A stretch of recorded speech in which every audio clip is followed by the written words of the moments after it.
check. All right, we are back from closed session. City Attorney, do we have any reportable action today? No reportable action, Mr. Mayor. Thank you, City Attorney. With that, we are going to adjourn our special meeting that we started at 4:31, and we will come back at 6 p.m. to begin our regular city council meeting.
All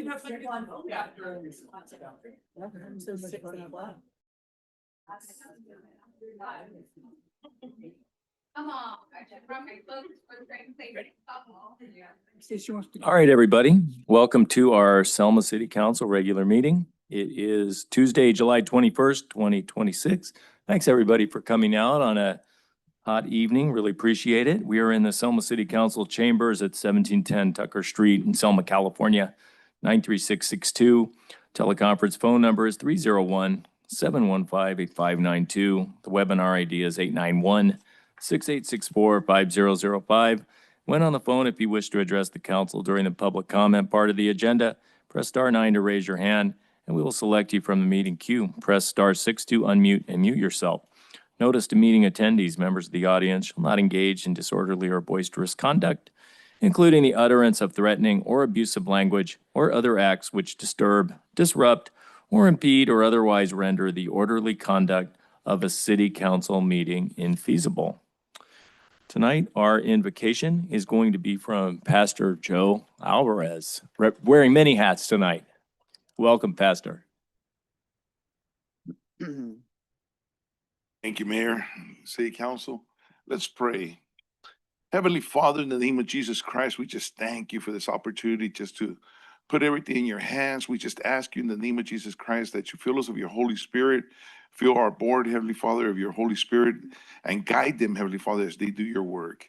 In the name of Jesus Christ, we thank you and we love you with all our hearts. Amen. Amen. Let's please stand for the flag salute. Salute.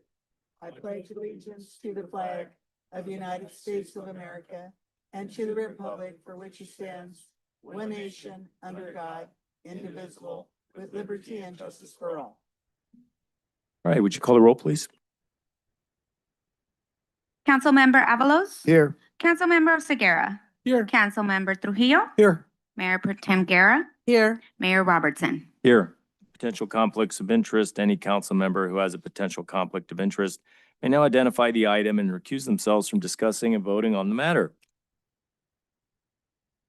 Agenda changes or deletions to better accommodate members of the public or inconvenience. In the order of presentation, items on the agenda may not be presented or acted on in the order listed. Additions to the agenda may be added only pursuant to California Government Code Section 54954.2B. City Attorney, do we have changes or deletions today? Nothing to add or to delete, Mr. Mayor. Thank you. Oral communications. At this time, any member of the public may address the city council regarding any item on the regular meeting agenda over which the council has jurisdiction. No action or discussion will be taken on any item not on the agenda. Issues raised will be referred to the city manager for review. Members of the public are asked to limit their remarks to 3 minutes. Do we have any oral communications at this time? Do we have anybody on the phone or online with a comment? Mayor, I see no hands raised at this time. Thank you. With that, we'll move on to our first item, which is special presentations. And our first item is the Selma Chamber of Commerce Quarterly Citizen Award.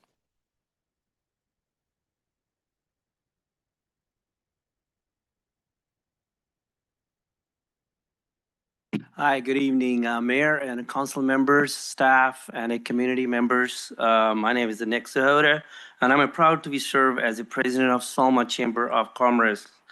And tonight, on behalf of our Chamber Board of Directors, it's my honor to be recognized an individual who has demonstrated outstanding community award and outstanding community services and unwavering commitments to making Selma a better place. This recipient was nominated by members of our community for her dedication and volunteer spirit. Leslie Nelson is someone you can always count on. She is always willing to step up, lend a helping hand, and support community events whenever needed. Her positive attitude, generosity, and dedication have made a lasting impact in our city. Lastly, thank you for your outstanding community service, your dedicated volunteerism, and your unwavering commitment to enhancing the city of Selma. Through the Selma Beautification Committee, your hard work and a passion help makes our community a more beautiful and welcoming place, and I truly appreciated everything you do. At this time, I would like to invite Leslie Nelson to come forward to introduce our team.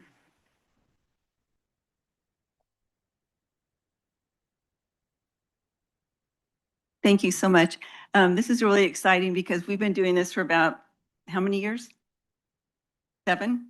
About 7 years now.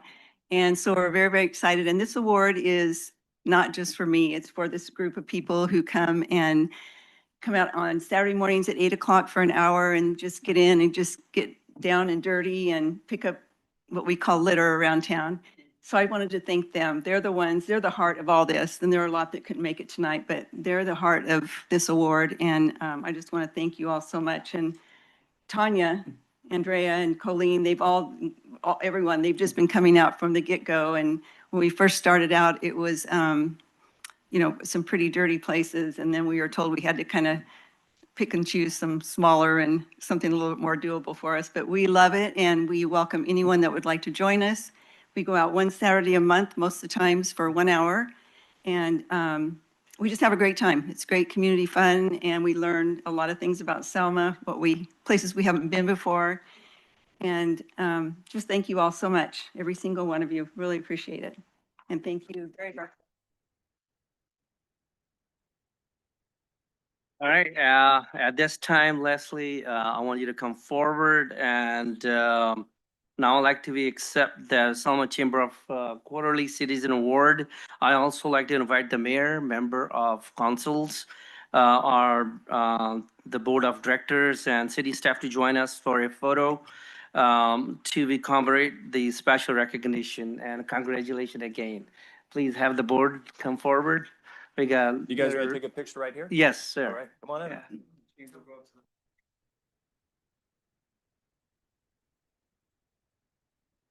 Congratulations, Leslie. Way to go. Well deserved. Wonderful. Yes, very well. On up.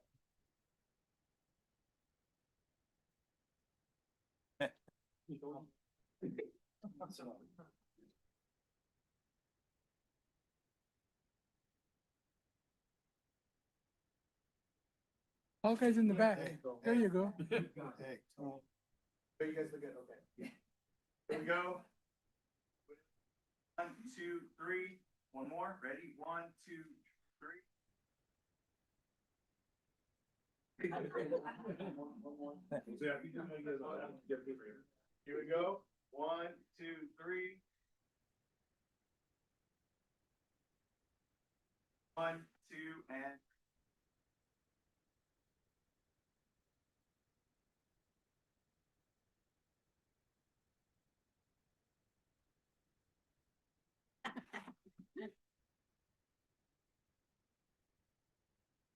Yeah.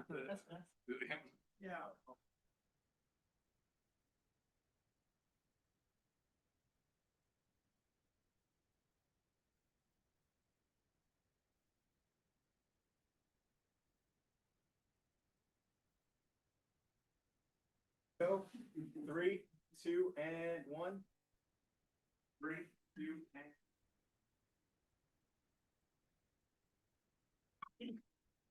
Yeah.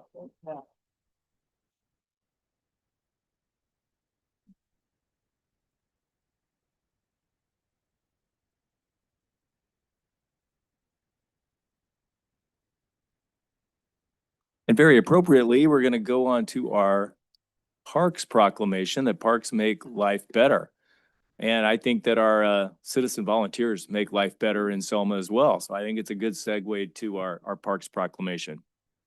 Director? Mayor and Council. Oh, thank you, Mayor and Council. What I have here before you is the proclamation of Park Makes Life Better Month for the month of July. And so what I'll do is I'll just read it, and then I'll take my staff member up here and we'll just take a picture around with you guys, if that's okay. All right.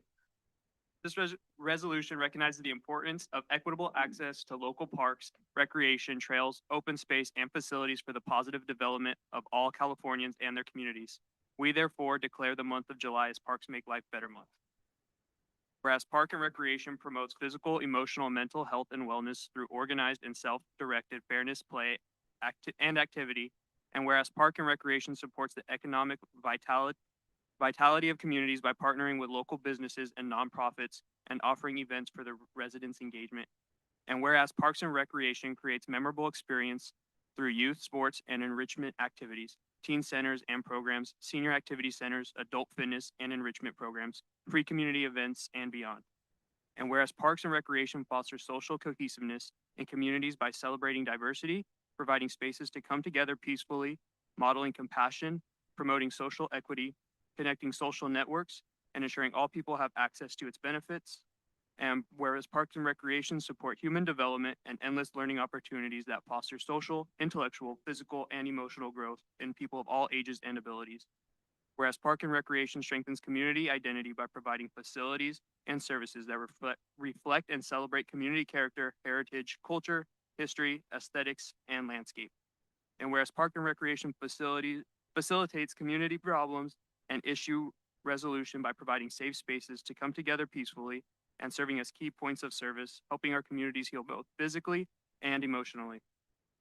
And whereas Parks and Recreation sustains and stewards our natural resources by protecting habitats and open space, connecting people to nature, and promoting the ecological function of parkland.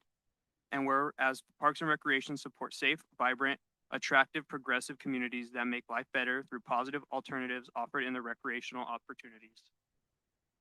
And whereas Parks and Recreation remains versatile and innovative in providing vital services to the communities through local, national, or global emergencies, all while adhering to guidelines set forth by governing agencies. And whereas the California Parks and Recreation Society has released a statewide public awareness campaign, Parks Make Life Better, to inform citizens of the benefits of utilizing parks, facilities, programs, and services. Now, therefore, be it resolved in the citizens of California recognize the importance of access to local parks, trails, open space, and facilities for the health, wellness, development, inspiration, and safety of all Californians. And be it further resolved that we declare the month of July as Parks Make Life Better month.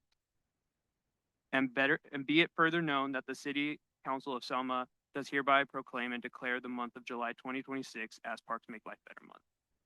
Way to go, Director. Thank you. Want to get a picture up here? All right.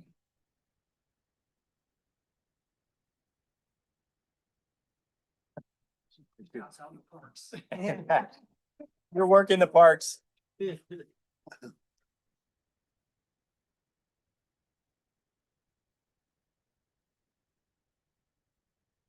job. Thank you guys. Way to Good go. job. Thank you.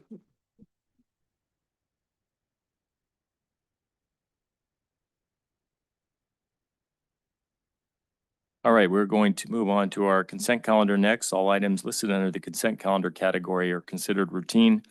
The complete consent calendar will be enacted by one motion by roll call vote. For purposes of discussion, any council member may have an item removed from the consent calendar and made part of the regular agenda. The council can then approve the remainder of the consent calendar. Do we have an item or items that council would like to remove tonight? Yeah, Mayor, I'd like to remove 2-2, the check register. Any other items? Is there a motion to approve items 2-1, 2-3, through 2-10? I'll make a motion. Is there a second? Second. Call the roll, please. Councilmember Avalos. Yes. Councilmember Segura. Yes. Councilmember Trujillo. Yes. Mayor Pro Tem Guerra. Yes. And Mayor Robertson. Yes. Item 2-2. Okay. Page 20 on the check register, check number, it's 90055, and it says Sound Contracting, Inc., lighting upgrade and repair for $19,971.94. What was that for? That was for the lighting repairs that was budgeted last fiscal for the art center. Oh, for the arts, okay. All right. Then, check number 90051, Sharp Ambulance Billing. And this is, Fire Department Ambulance Billing, May of 26 for $19,028.92. Now, just my question, is that, do we have our own billing from my understanding? No? No, we are contracted with a third-party ambulance billing company called Sharp Billing, and they are paid based on a percentage of our monthly revenue, or monthly revenue. Okay. And then you get compensated back for the bill? So the actual dollars that come in for ambulance billing come in through a multitude of different avenues, but ultimately every month they're either sent directly to the city and are processed by our accounts receivable team, and or they are received by our third party biller, and then they are sent through basically priority mail to us to receive. And then the city council, not this upcoming or the following meeting, but 2 meetings from now, there'll be a decision item on another company that processes like credit card payments and that kind of thing because of the specifics associated with medical billing.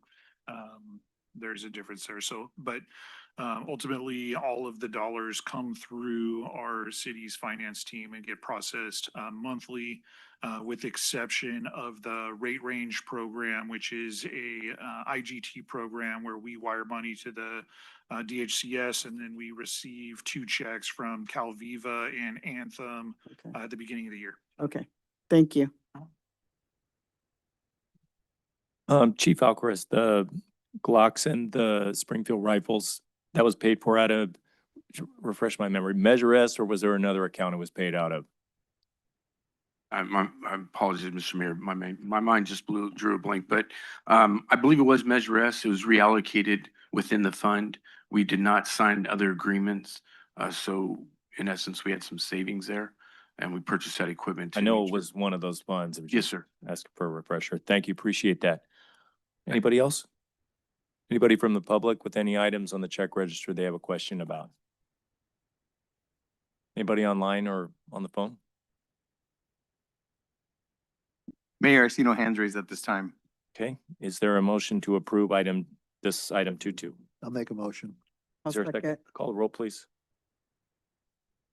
Councilmember Avalos. Yes.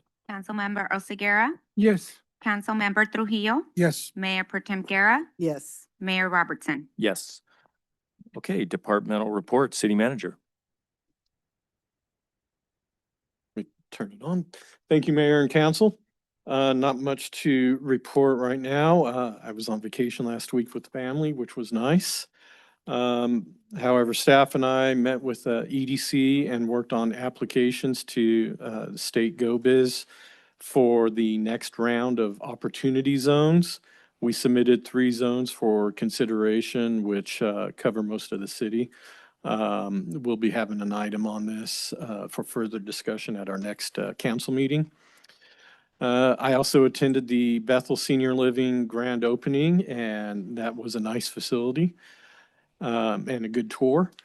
And then finally, at last night's Selma Healthcare District meeting, the city was awarded 2 grants, $50,000 towards the construction of bathrooms at Pioneer Village and $20,000 for the Selma PD for mental wellness and performance coaching.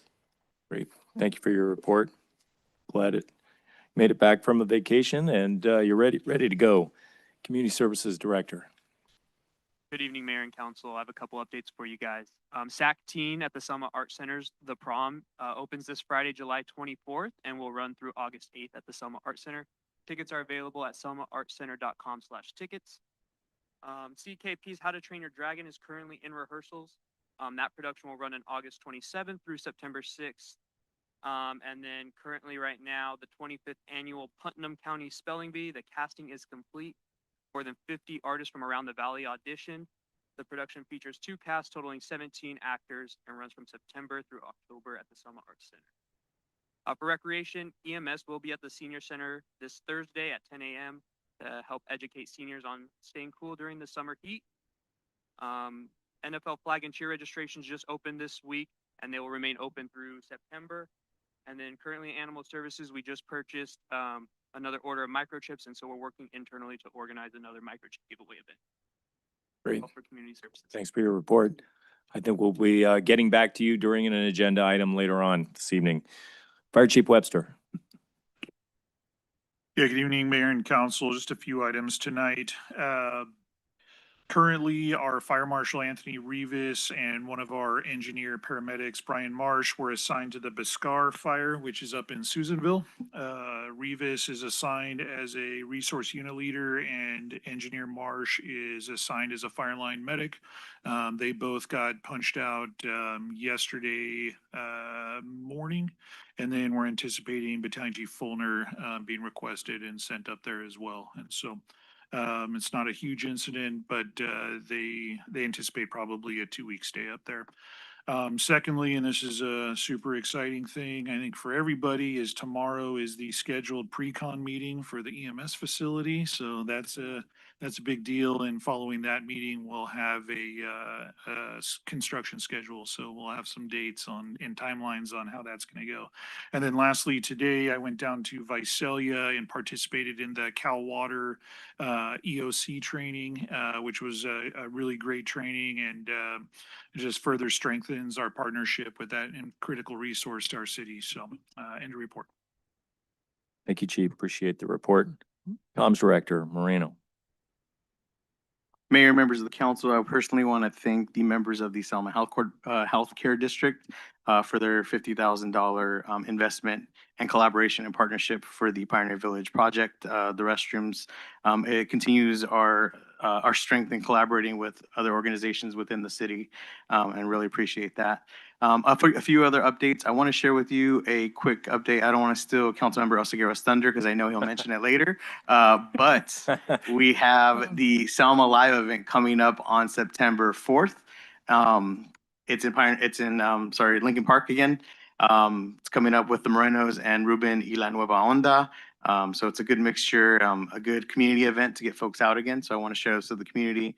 Before we get it on social media, this is your first preview of what the poster is going to look like. I will share that out. And then lastly, I have the VIP program. It is now live. You can see it on our City of Selma page. You go to cityofselma.com and you will click this link, and it's the Volunteers and Police Service Program. Sergeant Guzman and his team is leading this. It's live now. They're looking for volunteers. So if there's anybody on the phone or anybody in the audience that's interested in participating, all the information you need is on the website, and application is there as well. We need good volunteers, a lot of community activity, a lot of fun stuff happening. Chief would promise make them not to work too hard. It's going to be a good time. So you can go on the website and check out more information. That's all I have. Great. Thanks very much. I echo that. Thank you to the Healthcare District for their generosity in bestowing both of those grants last night. Great communication and great participation from the city to land those grants last night at their meeting. So thank you for all that. Moving on to Police Chief Alcarez. Good evening, Mr. Mayor, members of the council. First of all, thank you, City Manager, for mentioning and Community Director Jose. We're very pleased that the Healthcare District was able to grant us that award for the mental wellness program. That's a program that's very near and dear to our heart.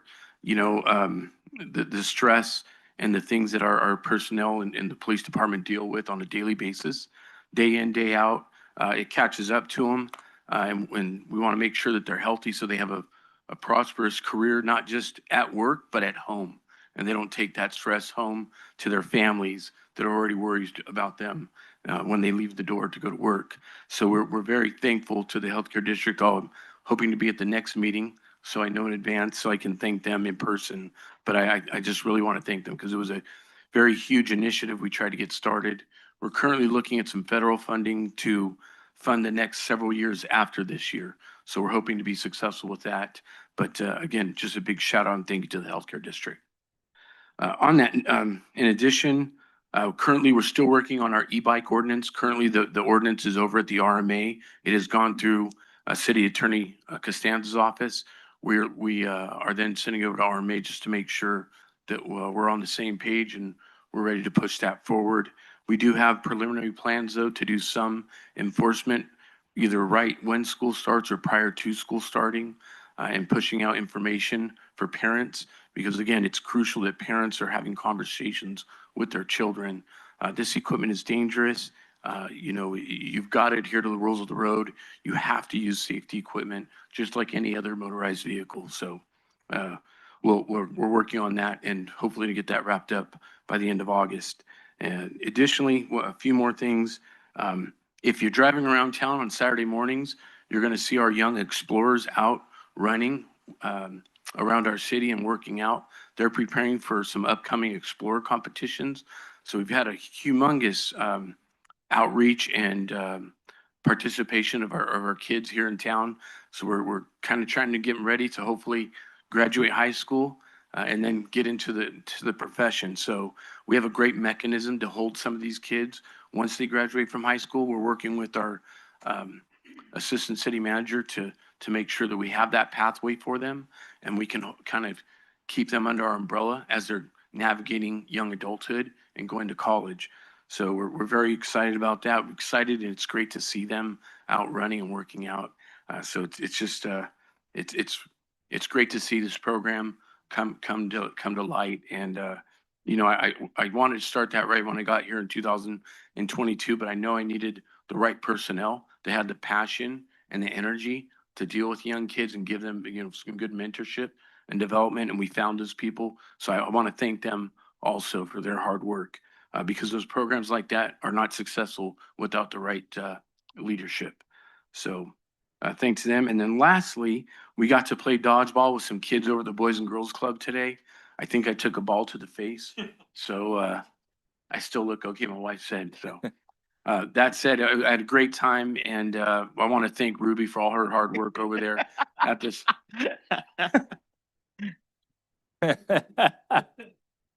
He could have swallowed a ball there. Is he still here? Good. Yeah, I'm glad you're still here, Andrew.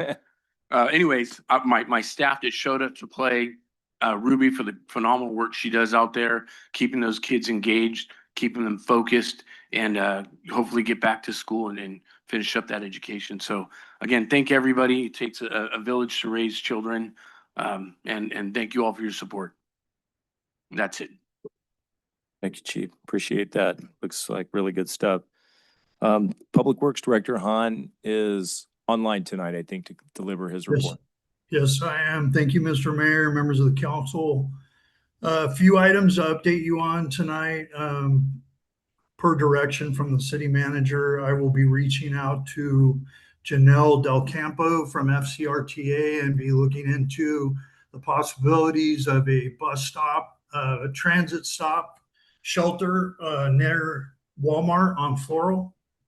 So tomorrow I will be sending the email off, CC the city manager on those emails, and set up a meeting to begin the discussion on that item. The next item that I have for you is I'm going to work with the city engineer and look at the options of putting in a mid-block ADA ramp on East Front Street, somewhere in the proximity of Rodolfo's restaurant.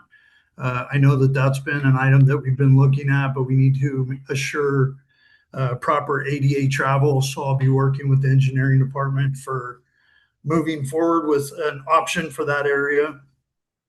The next item that I have is I've gotten some quotes for bike racks for Brentlinger Park, Schaefer Park, Ringo Park, and Berry Park. I will be sharing that with the city manager probably tomorrow when I return to work. And I will probably be moving forward with the procurement of those bike racks. It was fairly nominal, under $2,500. Staff can install those, so I'll work with the city manager on getting that going. The next item I have is Public Works staff began pressure washing the art center today. That's a process that we feel will probably take the majority of the week to get that done.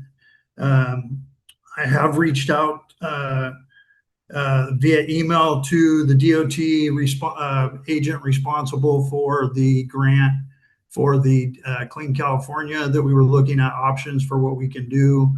I gave her a price range. David Horn was CC'd on those emails. That was something that was a stipulation that she needed to kind of understand, to let us know if we needed to write an addendum to the current grant to include paving, or if it would fit in because it's the downtown arts district. So I'll be working to try to finish that up. And when we're done pressure washing the art center, we will be painting the beams that are on the front. City staff can do that work. We think that that'll clean up that building and make it look a lot more presentable. When we're done with that, we will be moving over and doing the same maintenance to City Hall building, which needs it desperately. So just be prepared for some work going on at the Art Center and City Hall in the next couple of weeks to get that work done.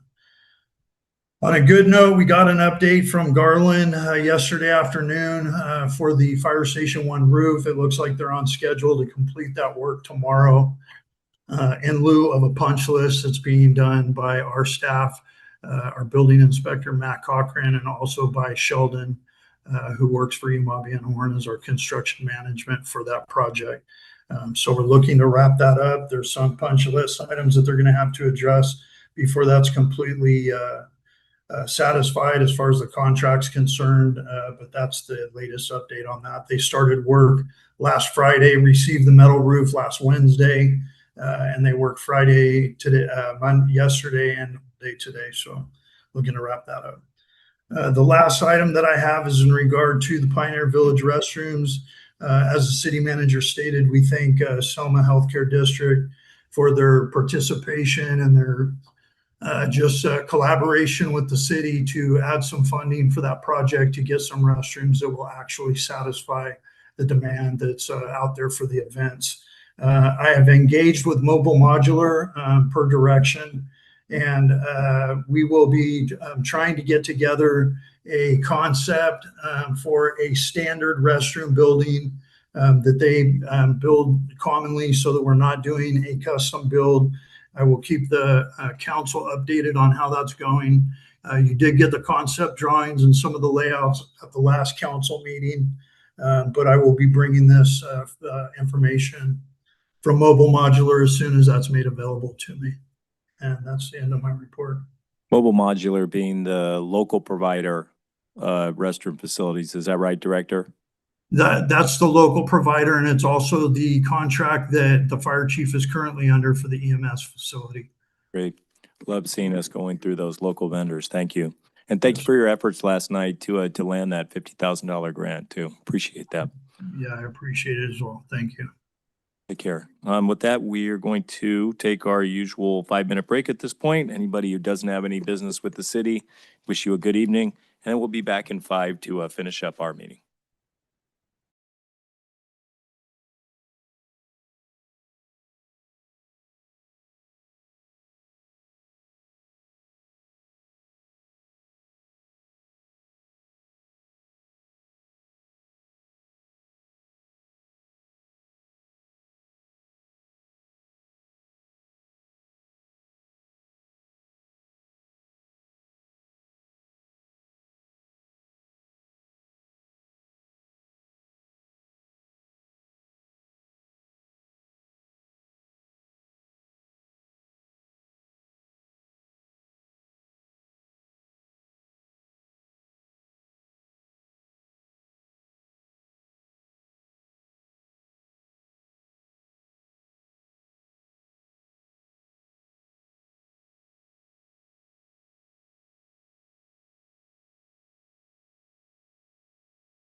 All right, we are back. Moving on to our first item, which is a public hearing item. It's item 4.1, approval, consideration, and necessary action of Resolution 2026-74, approving rates for landscaping, lighting, and maintenance District Number 1, approving engineer's report, identifying the assessments and the property against which it is assessed within the LLMD, and directing collection thereof by placement of the assessment on the 2026-2027 Fresno County tax roll.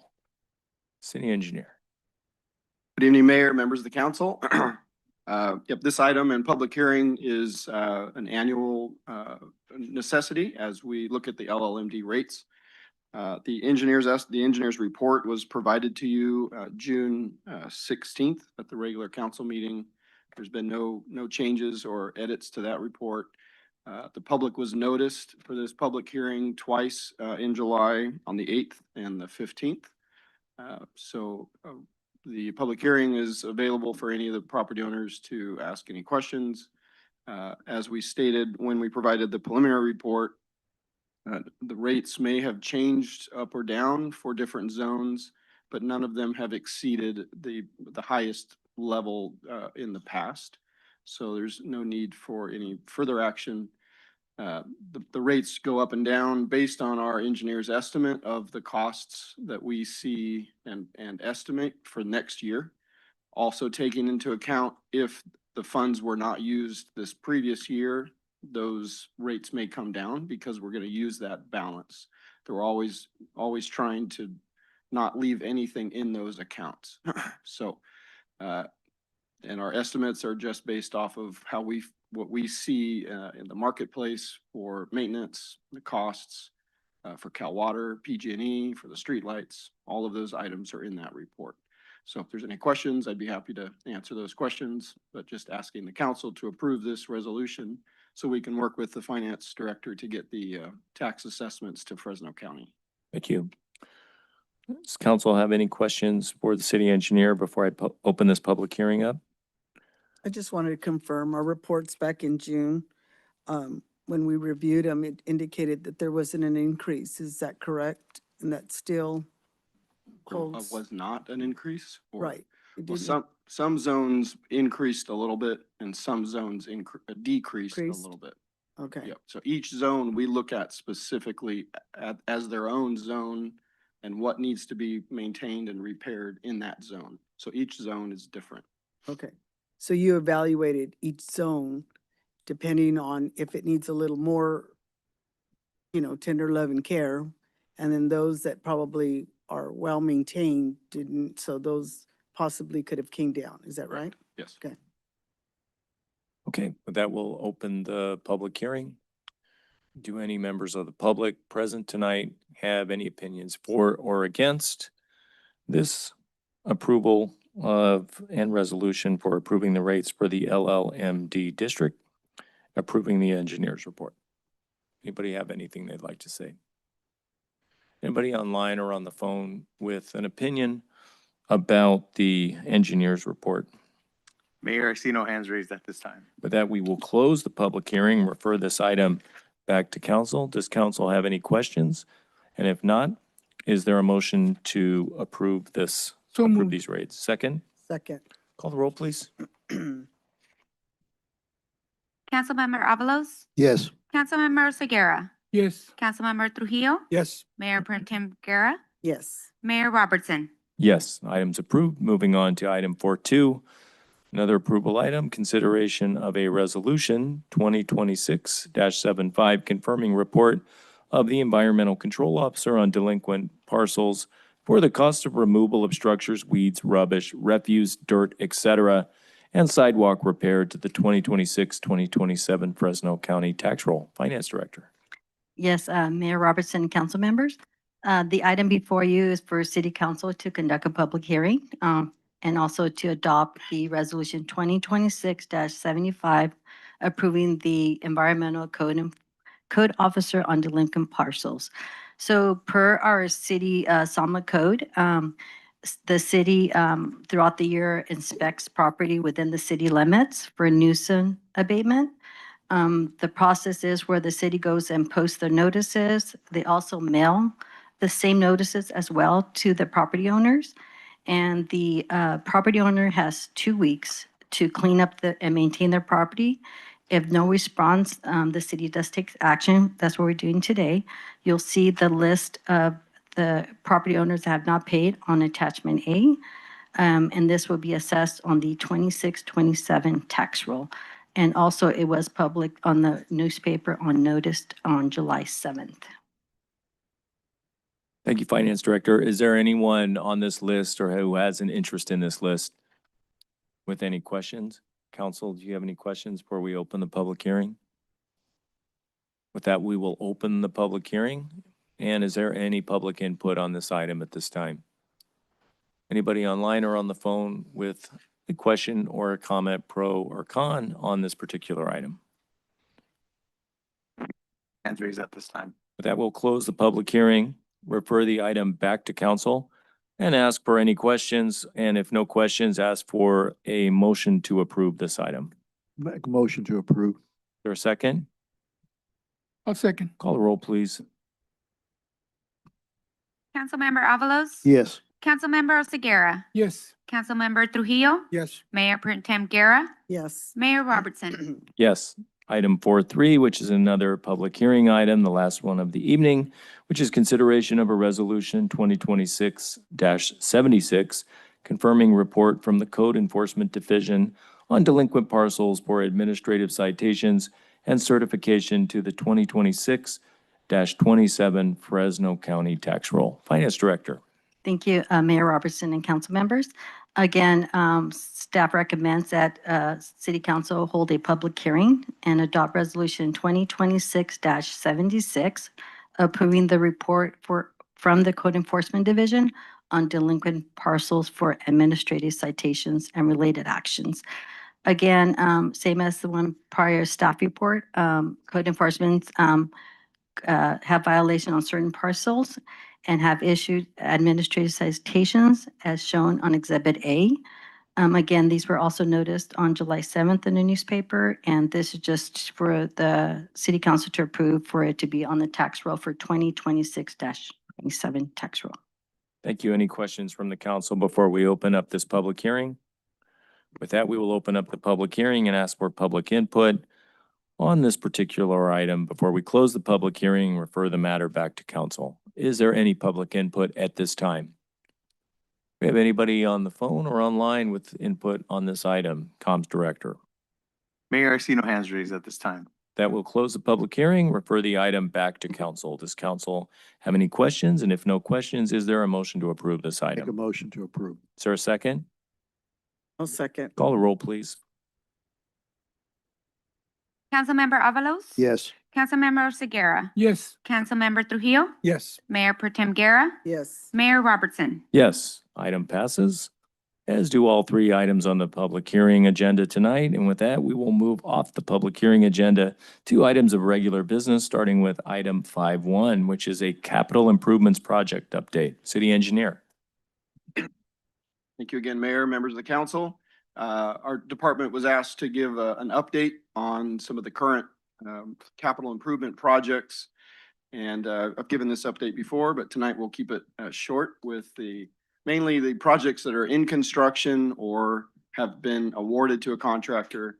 And then also projects that are finishing their design that we expect to go to construction here in the next so many months.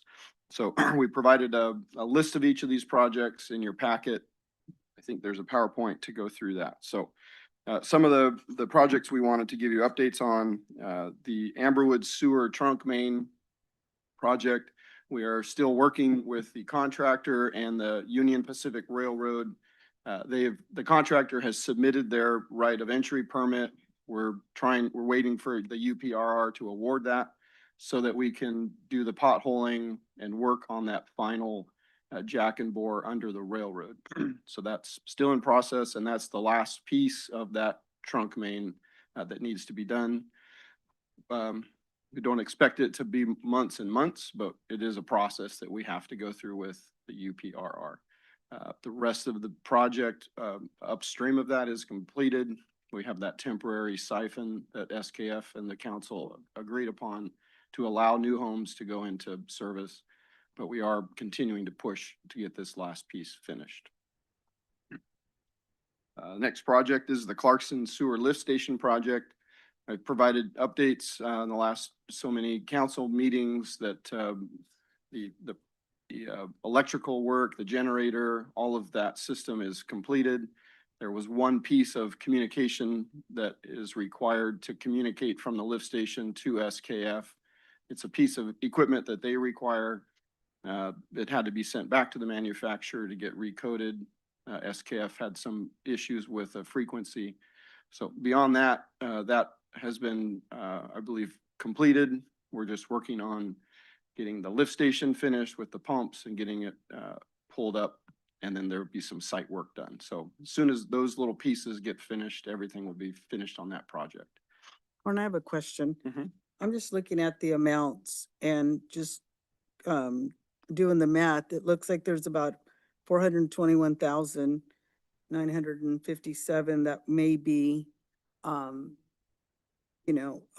short. I mean, not short, but maybe they're extra. And my question is, since the project is pretty much almost completed or is, can that 400,000 be used for other purposes? I don't believe so because it's an ARPA funded project. Mhm. And with the ARPA funding, we had to specifically allocate it to a very specific project. The additional money, we were trying to stay under budget so that the city wouldn't have to use city funds. The contingency we placed on the project, we wanted to stay under that number so that the city wasn't using local funds. But as far as I know, the finance director may be able to answer, but we can't use that extra money for some new project. Okay, That's but right. can it be used for, since it was infrastructure, designed for infrastructure, would that difference be, I mean, can they use it for an infrastructure project? I don't believe so. I think you had to specifically say which project and when it was going to be Okay. used by. We had to obligate it by a certain date and then we have to use it by a certain date. So it's my understanding that it was very specific to that project. So then what happens to that extra money? It just goes back to I mean, who does it go to? As far as I know, yeah, it just doesn't get sent to the city. So the ARPA has allocated a certain amount. We've used as much as we could, Mhm. but if you aren't using it, then you don't get reimbursed for that. Okay. That's my understanding. So there's no ARPA money in the account right now. It's a reimbursement account. So it has I to thought be, we got $5 million and half of it was used for payroll and then half of it was used for this upgrade on we the have to lift use the station. entire funding that we got from ARPA on the projects, on the listed obligated projects that we have. So we have to use the whole thing. Can we So- send an app to re-obligate the The- ARPA money? The requirement for obligation of ARPA funds was, I think, by December 25. December 2025. Yeah. And anything that wasn't, so you had to obligate everything up to that point. Afterwards, nothing else is eligible. So it's project specific. Those reports are sent to the state and feds. And the money for ARPA was paid out to the cities. So any unused funds would then have to be paid back to the federal government. Got it, so it has to go back. Okay. Since we're talking about finances, the Amberwood sewer trunk line, so the budgeted amount is 7.24 million. It's 5,023,000 has been spent so far. Is there an expectation that the full 7.2 million is gonna be used for that part of the line? And if it's not, will it go towards the North Selma line, the Dinuba line potentially? So I'd have to check. We also have a contingency in there, the railroad crossing costs. We still, until that's done, and if hopefully it doesn't use as much of the contingency that we need. So I'd have to, the jack and bore is not $2 million of a cost, but it is pretty high per linear foot. But there's also the contingency and construction management.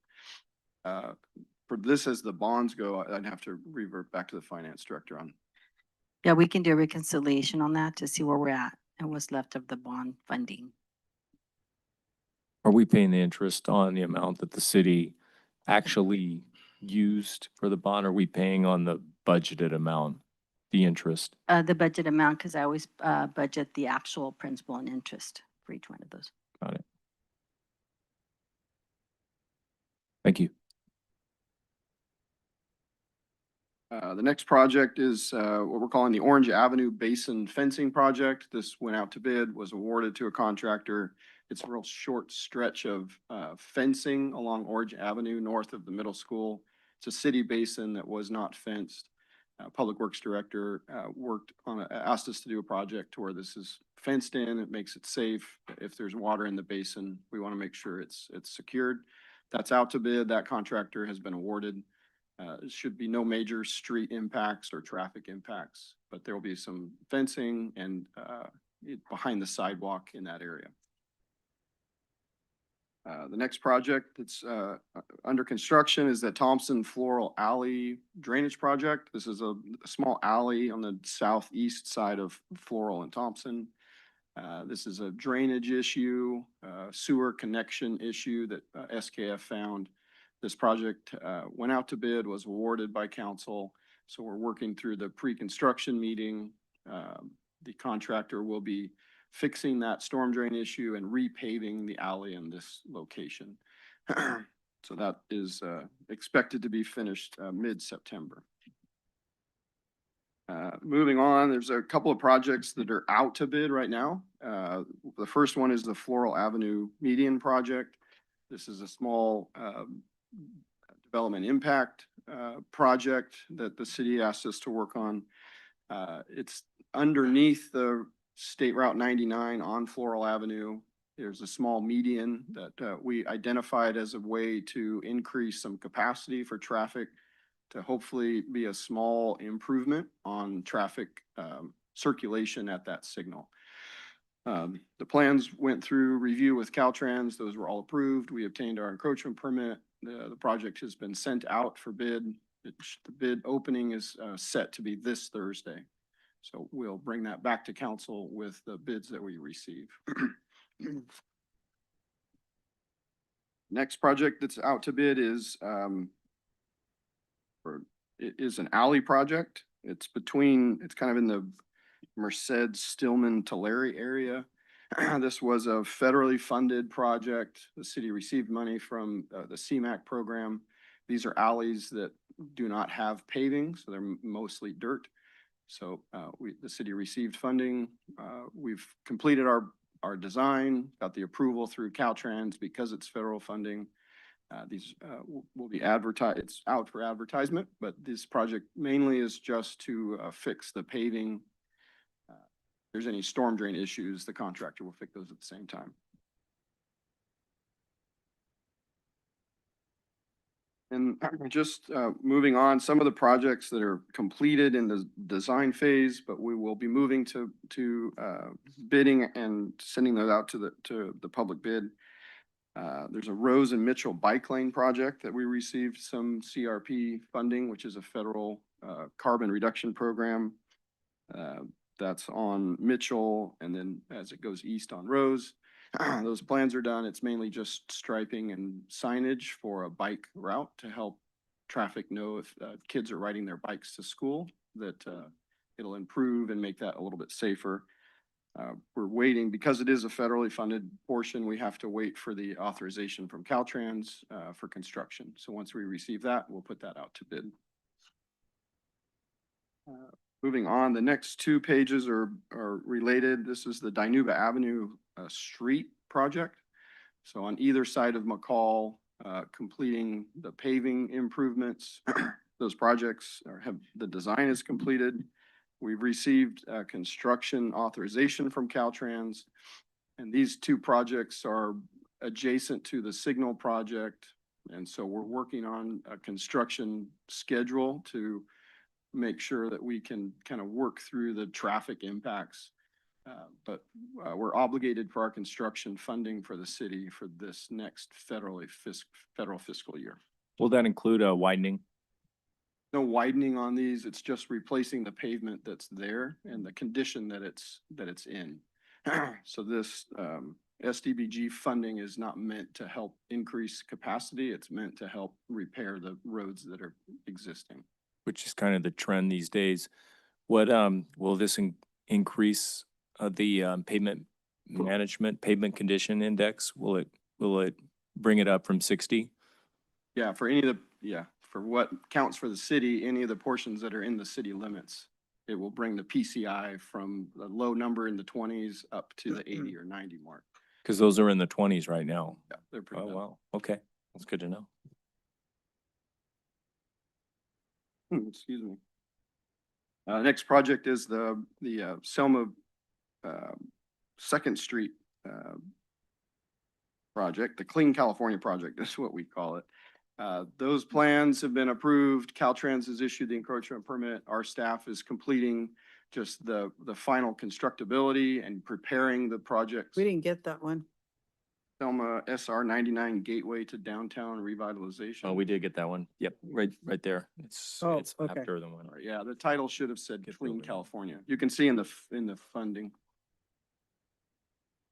Those two ones that he had said, Dinuba Avenue, Oh, got it. Street, Those and are then linked. the Dinuba Avenue, they're both connected together. Got it. Sorry, I kind of did Sorry. two at once. Yeah. Sorry.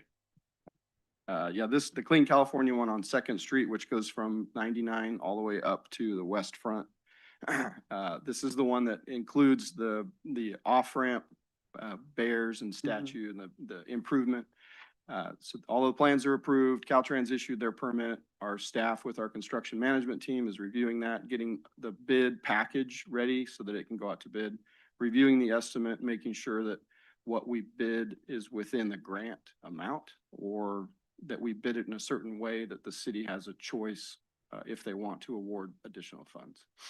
The engineer's estimate been done yet? Yes. And is it right around 3 million? Yeah, for the base bid. And then there were pieces that may be added to it, depending on if that bid is lower. We wanted to include pieces that if the bids come in favorable, then potentially you could add some different pieces.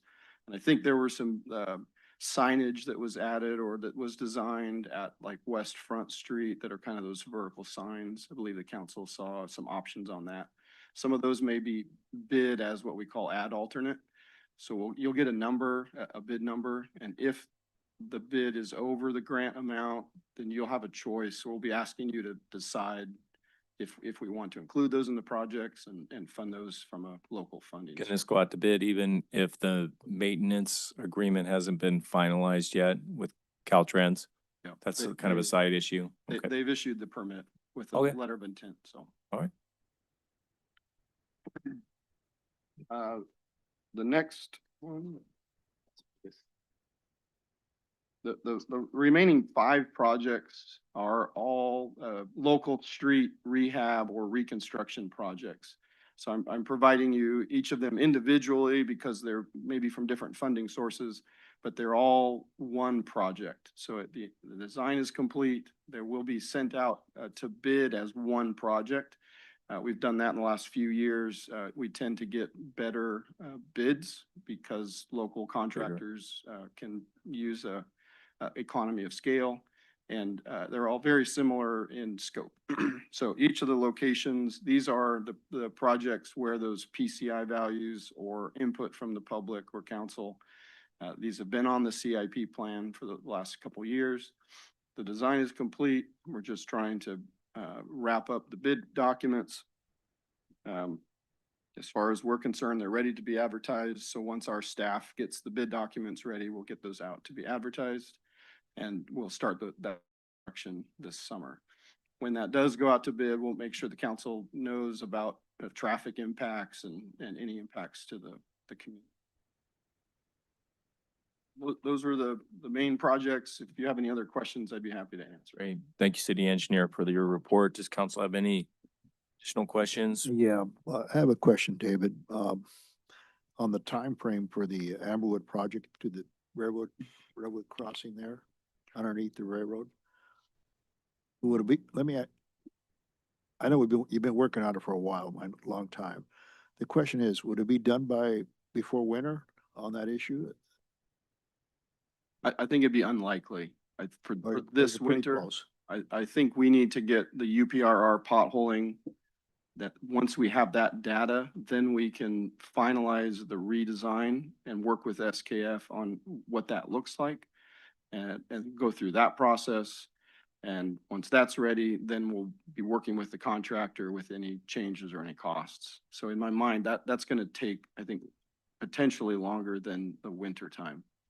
I could be wrong, but I think with the UPRR involved and having to redesign that portion and work with SKF, which we've already talked to Veronica and Yeah. SKF about our potential design.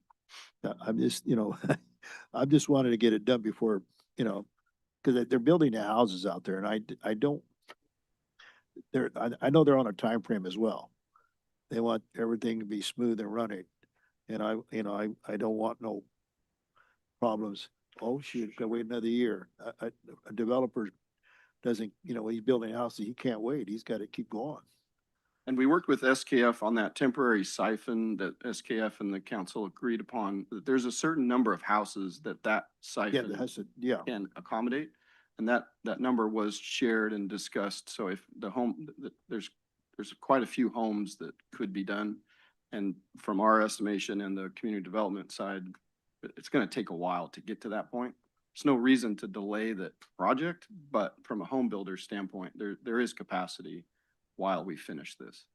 And on the second note, on the Clark lift station, did they get back to you how soon they get that component up and running to be? I'll have to check. I've been on vacation for a couple weeks. Oh, okay. So I need, all right. something may have happened in the last 2 weeks that I'm not Okay. aware of. All But right. I can provide an All update. right. That's all I got to say. Thank you. Is there a reason the stoplight project wasn't on there at Dinuba and McCall? No, other than we just focused on construction projects and projects that would most likely go to construction. We've been working with the right-of-way acquisition consultant. Our staff is also working with Gateway to finish the plans for the project. So we're trying to coordinate the plans and PG&E and all the different pieces while the right-of-way acquisition is being completed. So once that right-of-way acquisition is completed, it's going to be ready to be advertised. We have to You'll be finish. ready? Yeah, we have to, the consultant has to finish their plans. We have to make sure that the PG&E piece is done. So there are other pieces that we're currently working on and asking them for updates and while the right-of-way is happening. So our staff is working at the same time the right-of-way consultant is working. So that both pieces can kind of finish up at the same time and then get moving on putting it in. That's the goal, yeah. And then I brought up a couple weeks ago, ADA cuts at Park and Mitchell. Is that going to be a huge issue to add that? I mean, you look at all the other curbs and they're ADA compliant. That's like the only one over there on the west side. It's the one that's north of the cemetery instead of like right in front of the cemetery. Yeah, I remember you mentioning that, and I believe in the approved budget, there is a project called ADA improvements because there's a Measure C fund that's specific for ADA. Mhm. And working with Public Works Director on locating areas around the city that can be used on. I Okay. remember that the project you mentioned was one that he asked me to look at. Great. How much is in that budget? Do you remember? But enough to take care of small projects like that. Okay, thank you. Anybody Just have else? a quick question in regards to the stoplight on Dinuba and McCall. I know you mentioned that we have a target date for groundbreaking of this coming October. Are we still on target for that date? It will depend on the right-of-way acquisition. Okay. And then the design piece will depend on how well PG&E completes their piece because there are existing utilities that have to be relocated. So those are all pieces that we hope will and plan to kind of fit within that timeline, but we don't control a lot of that. Okay. But you'll keep us posted. Yes. Thank you. Any questions from the public on capital improvement projects? Just quickly, 1057 Mill Street, Rose Robertson. The one hopefully we could really expedite, and I mean quickly. I drove to the west side, the Barrio area, and exactly the location on Park Street that you're talking about. They had two people in a wheelchair and they had to pass it up, and another elderly person pushing the other person on the wheelchair. So whatever you could do, you really need to expedite that because it's very unfortunate that they're struggling back there. And it's unfortunately that the city missed that out, and that's something they need to get on pretty quickly. Thank you.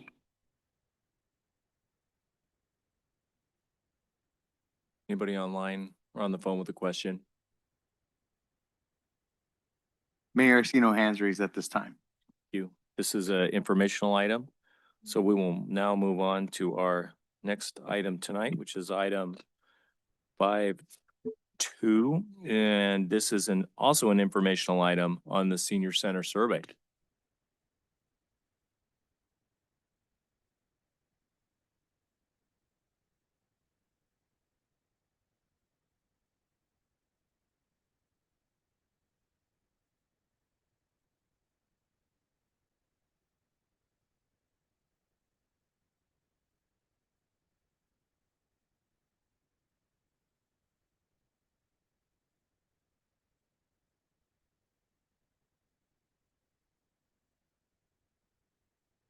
Good evening, Mayor and Council. This item was brought to you guys back by request because we had a meeting earlier in the year regarding just different information going on with the senior center and the participants. And so I'm just bringing these survey results back to you guys. And this is something that we look forward to doing in the future. Probably every 6 months is kind of what we're looking at right now, just to make sure that we're maintaining the same standards throughout the year.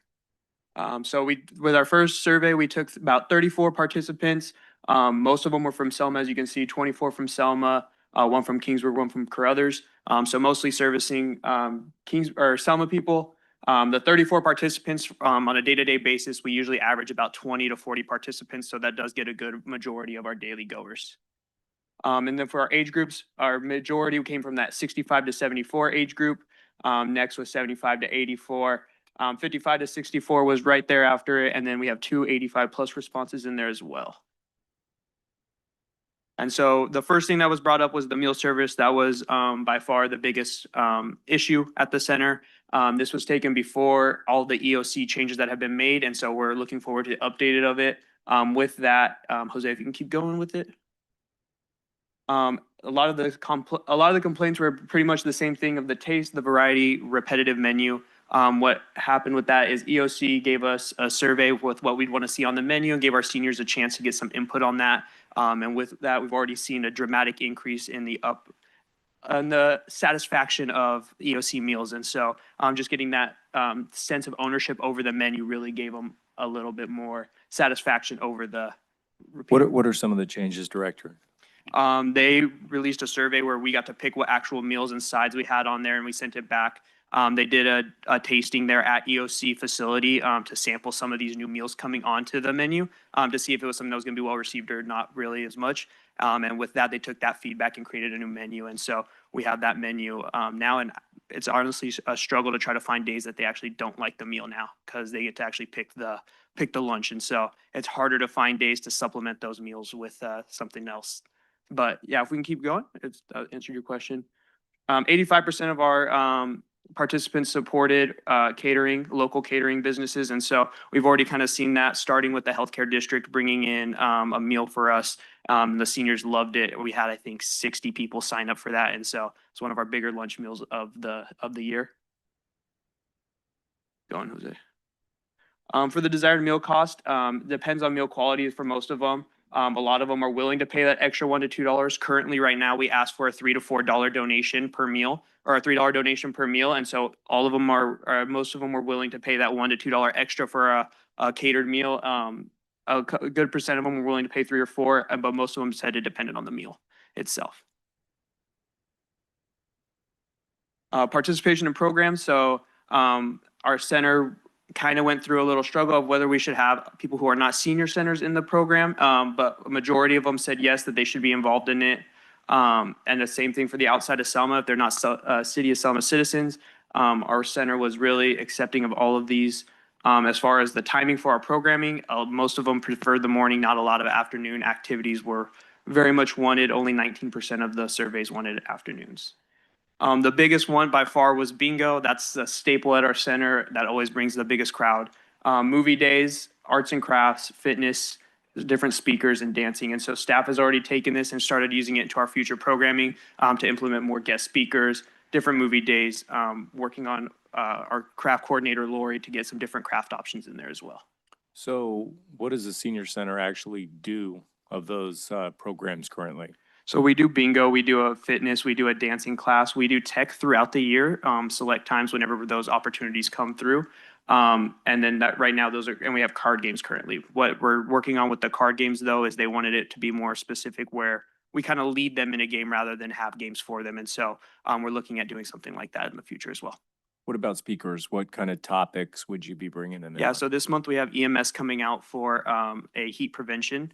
Next month, we're working with EOC to bring out 2 dietitians to talk about just senior nutrition in general. And so we're still exploring that. The one we're exploring for September is a scam prevention one, online scams. That's a big hit right now. And so if you guys ever have any speakers that you guys know are interested in coming to the center to speak to our seniors, we'd love to have them out. We're looking to entertain more knowledge sessions and get the word out to kind of bring awareness to these situations that seniors face. I know McCall Village, there was Senior Appreciation Day out there and the fire department was out there. And they did a great job discussing like, issues with health and with, disposition at the end of life, which people are thinking a little more about when they get in their senior days. And that was definitely well received, and it doesn't have to be just about that. It can be about other issues like senior scams and things like that. But I think the topic should be appropriate and, things that the seniors can actually use. 100%, yes, I agree. For trips and outings, most of them were pretty neutral about it or satisfied. For the most part, we do the same kind of trips throughout the year with the exception of our bigger trips. We'll switch those up probably bi-yearly. For the most part though, if you can go to the next part. Our trip attendance barriers, most of the time for those bigger trips to move the bus to classic charter, it gets a little expensive. It comes to about $100 to $150 per person, depending on how far we're going and what the actual event or the tickets of that trip cost. As far as, and then transportation, if that's some during the hours when, like for example, the art center, we don't provide transportation to the art center. And so what that would be is for those trips, because it's on a Saturday, is they would have to find their own ride for that, because it is at the art center. And so that's the one that, the transportation kind of comes into. If you can go next. 69% of them want more trips. The most desired trips right now are museums, beach trips, and casinos, restaurants, and shopping trips. So they want to kind of just spread it out. They want to get a different kind of feel. And so they like to keep things switching up. Some of them like the reoccurring casinos. Some of them get a little stale of it. And so that's something that we just balance with our trip coordinator. Matt, can I ask you, how many bus trips are you guys doing now per How many year? bus trips? Mhm. We do one bi-monthly. One by monthly, So about 6 per year. 6 per year? We'll sprinkle in some more casino trips because those are only $5 a person to go to Table Mountain. And so those ones get sprinkled in a lot more only because it's a cheap cost for them to take Right, that right. trip.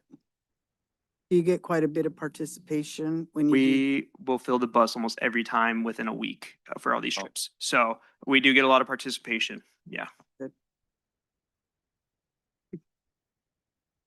For our volunteer opportunities, our center does not run without our volunteers. They are the heart and soul of our senior center. And so what we do right now is we were rotating on a quarterly basis. And so we just wanted to reevaluate how they wanted the rotation. A lot of them wanted a little bit shorter. And so we shortened that down to 3 months. And that seemed to be the highest option wanted. How the opportunities are fairly distributed. Most of them think it is yes. Sometimes is mainly for the people that don't know. So for our process, the way we do it is we have people sign up. So quarterly, we'll do a volunteer appreciation where we'll provide a little bit of ice cream or food. And then with that, they have the opportunity to sign up for new roles or step away from a role if it's become too much or they get busy with having to watch the grandkids, whatever it may be. And so sometimes with those people, signing up, they'll get their role or they'll want to stay in their role and not other people sign up, or they'll miss the chance to sign up and then they never knew how to get into it. And so what we're trying to look at with that is making a more public sign up, have a big board out there where people can see what jobs are available and things. So that way it's more visible and more transparent for them. Interest in additional opportunities. Almost our whole center was behind that. They all want to be involved in some capacity. And so what we're doing right now currently in staff is creating some new jobs. And so what we do with our dances and everything is staff was sole responsible for decorating, providing everything. And so what we're doing is we're allowing them to kind of step into that process, help us decorate, creating kind of an event committee. And so we're creating more ways for the seniors to feel a little bit of ownership at the senior center. They're just amazing. They always help us out. And so the more volunteers are welcome. So that's what we're trying to create. The biggest roles of interest were meal service, decorating, front desk, event assistance, and trip assistance. Environment and conduct, 88% of the center says the center accommodates mobility and health needs. We try to do a big job of making it very accessible for everybody to be able to sit no matter the needs or disabilities. And then with that, we recently added in, with the council's approval, we recently added in a door with ADA opener. And so that really helped as well with our mobility.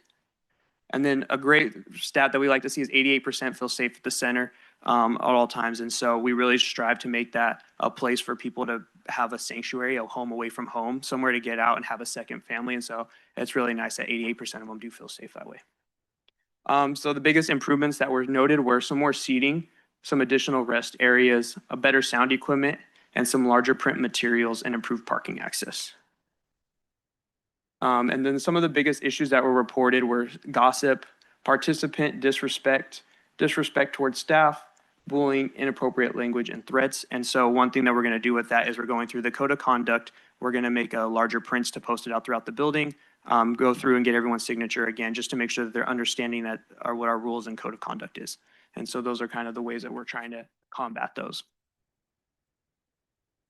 And then the best part is the environment and conduct. Their overall experience, 36 and 48% said it was excellent or good. Only 12 or 3 said they have a fair or poor experience at the senior center. And so overall, we're getting a lot of enjoyment, and a lot of people enjoy coming to the center and come out every day. What makes the center feel like home to them? 79% of them say it's just the friendships, the community, or the socializing. 50% say it's the staff. We really try to make an effort to be a part of their lives as much as they are of ours. And so we have those connections, and so it's really showing up here. 38% said that they're feeling included. 35% said bingo. That's our big hitter.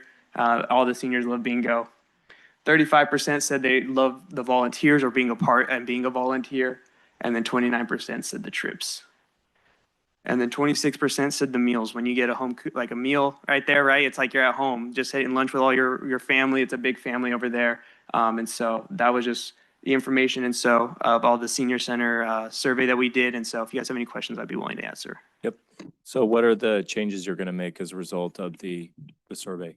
Yeah, so we're already implementing different programming changes. And so we're working with our craft coordinator right now to offer some more different crafts. We're trying to bring in at least one guest speaker every month just to keep it fresh with a different topic. Like you said, to keep it catered around senior information that's relevant to them. We're also working with others internally right now to get other outside entities to bring in some different classes such as folklorico dancing, which we've had before in the past, and different opportunities like that. And so staff is working internally right now to figure out programming for the year. How about the school, having them come in? I know a lot of seniors miss the grandkids. They're in other areas. They moved away. They love seeing kids. Does the school, do they do field trips once in a while? Say hello to the seniors? We haven't since I've been here, but that's definitely something that we can explore and look into. Okay. And then the thing that really started this all, I think a lot of us council members received a lot of feedback on, and it was negative, were the meals. So what specifically is happening with the meals? Is the senior center, are you guys looking to change 1 day or 2 days a week to someone actually cooking the meals? Because it looks like from that survey, they don't want it all the time, but they really appreciate when you switch it up and have like a day of Sal's or a day of Rodolfo's. Yeah, we're looking at about 2 days a month right now to start 2 days a month to get a different meal in. Right now, like I said, it's been hard to identify those days of meals that they don't like now. And so we're trying to regularly identify to work with our EOC menu that we get to make sure that we're not taking away a meal that they love from EOC to replace with something else instead of replace one that they don't favor as much. That way we're not taking away from the good they like about EOC. And then how often will EOC switch up that menu? So we just got our August one. I haven't looked at it yet. We just got our September one. I'd have to look at it to see what the changes were made from August to September. I haven't looked at the September one yet. Okay. And then in terms of the senior center itself, so we kind of went through that page. One of the concerns that the seniors raised, representatives, were people who are not 55 using the senior center. There was some talk about potentially unhoused people, gang people, some sort of, some issues of concern on that, which the 85%, 88% who feel safe, that kind of puts that one to rest. But I think the identity of the senior center is still there. So will you continue to admit people who are under 55 to the senior center? Currently, yes, we will. Yeah, that is still the goal. And they don't have to be from Selma. They do not have to be from Selma, no. Okay. I have a question, Matt, in regards to the crafts. Now, do you guys, what crafts are you doing with the seniors currently?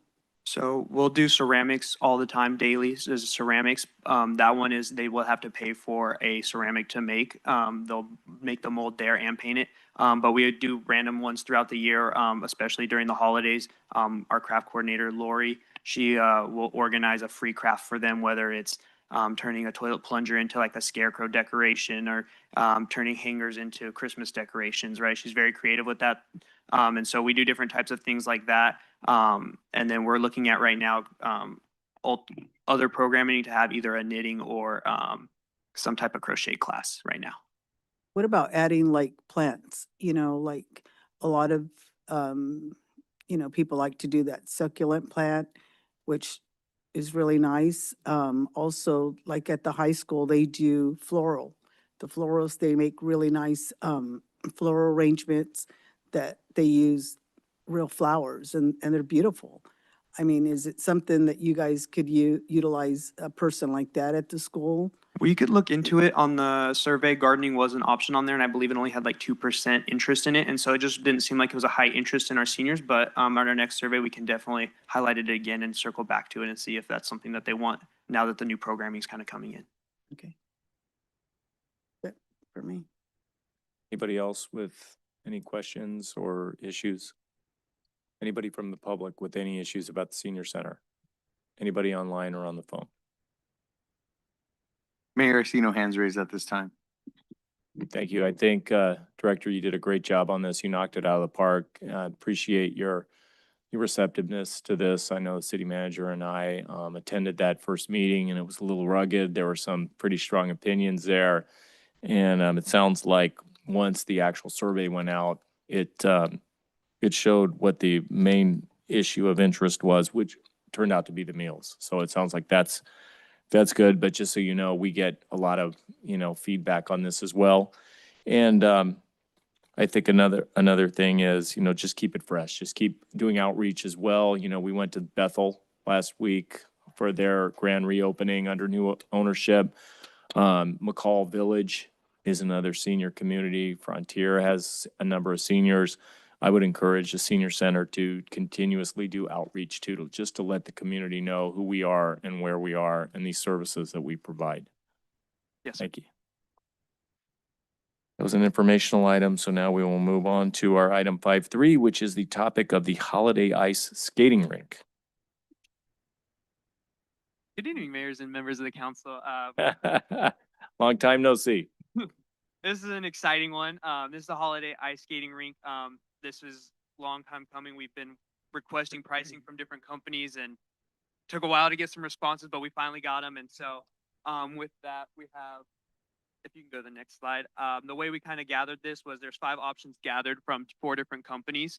One of the companies is also a real ice as well, but most of these are synthetic ice, which is not going to be a real ice. It's going to be like gym mats laid with like a lubricant You'll still use real ice skates, but it's not going to be real ice that's on the ground. The full burn pricing, so every total includes the vendor package plus add-ons such as delivering, fencing, and site preparation. That's how the pricing came for us because we don't have the site-specific requirements such as to give the full quote. So like I don't have a set location, duration, or anything like that to get the full quote. So I did the full burn pricing for what they offer. Synthetic ice vendor shown across 1 day, 3-day, or a 2-week scenario, just to show the different costs for the different durations of the event. And then what I'm looking for today is some direction. If this is you want me to pursue this, find a company to get a realistic right quote for where we want it and everything like that, and bring it back to council. So how these numbers are built. Go to the next. The vendor package.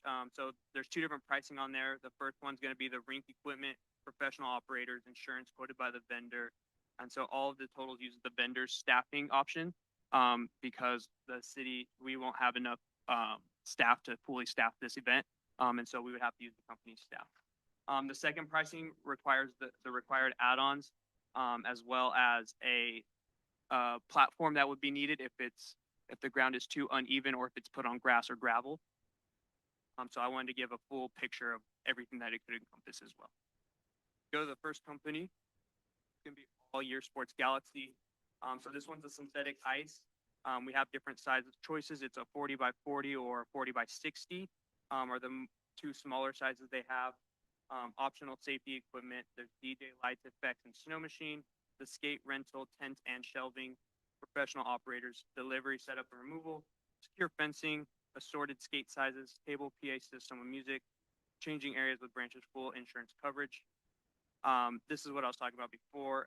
The city must provide tile for the ice rink if the site isn't deemed flat enough or the material isn't solid enough. So on the next one, I have an example of an installation for a 40 by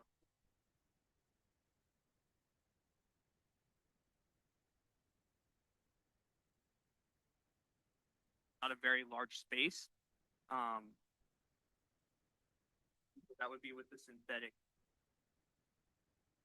Next one. That would be the full pricing. And so for a 40 by 40, which we saw up there was a 40 by 60. So it'd be a little bit smaller than that. For 1 day pricing, you're looking at about $12,416. For 3 days, it's about $19,402, and then 2 weeks will be about $56,000. And then if we did need the subflooring, so if we wanted to add like a park, or if the road or parking lot was not deemed flat enough or sturdy enough, then we would have to put a platform down as well. The platforms range from about $10,000 to $20,000 for that ice rink. Next company is the Ice Rink Rentals. This is a longer term package, so they don't actually do any short term pricing. They only do 2-week rentals. And so this one is a 2,000 square foot, which is up to 48 skaters for $61,000, and a 3,000 square foot up to 75 skaters for $75,000. With the platform, we'd be looking at about $72,000 to $96,000. That would be like, and with it, you have the skate shed, where that entrance is. Skates to be put on. Ice America. This one is also synthetic rinks. They also don't do, or this is the same thing. They also don't, they do a longer term pricing. So most of what I found is most of the skating rinks don't do pricing for under 2 weeks. It's very rare for them just because of all the setup and then the requirements of it once it's there. And so a lot of the pricing is for longer durations. And so with the Ice America, the 3 days is going to be $65,000. And as you notice, the 2 weeks is only $10,000 more. With their package, it's pretty much, that's how it's going to be for a lot of these companies. So with that, again, if we need the max in with the deck, it's going to look at 86 to about 96,000. Kind of see the picture there.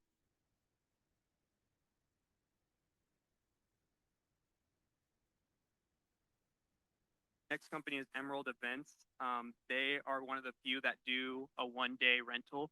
And so with that, they're also synthetic. We also got their real ice quote back, which was 100,000, which we'll get to there. But they have a synthetic plastic polymer ice rink. They do a trained crew for setup, tear down, and brief training. They do ice hockey skates, rentals, stackable chairs for the padded changing area. They do pool liability, and a glide enhancer. And so this kind of gives you the difference between the 40 by 60 and the 40 by 40, that size difference if we're gonna go. So for the pricing for that, for the 1 day, it's looking at about 11,400 for the 40 by 40, which is only gonna get 40 people in there. If it requires a platform, 21,000. They're all estimates because they just gave us pricing by 4 hours. And so these are kind of estimates. Get these full, like, hardened quotes from them. They ask for a site location, a picture of the location. They want to come out and see it. And so there's a little bit more that comes into getting the full quote that is ready to go. So these are all kind of estimates based off of what we acquired from them. So with the real chilled ice rink, there's just a lot more technicality that comes with it with the melting of the ice. And so that price range is going to be 126,000 to 157,000.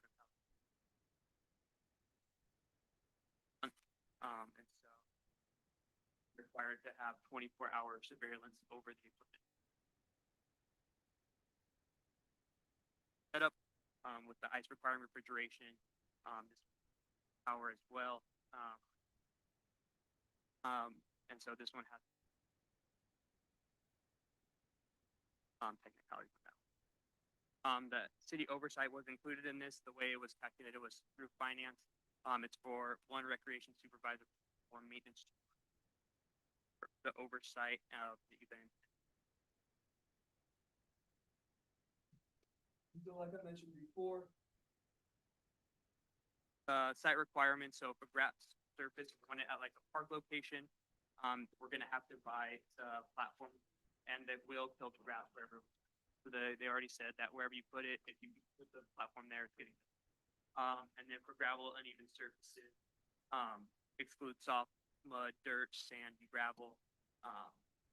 And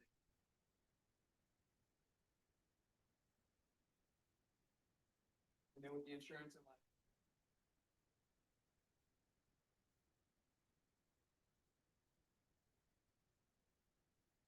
Also provide account.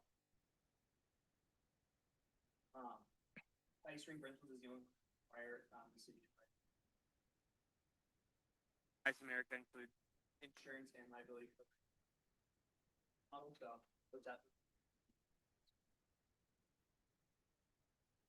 Last slide here is you can kind of see the full burden cost comparison across all of these different companies.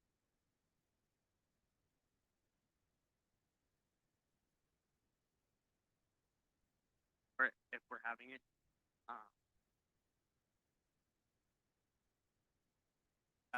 The price of the and so questions.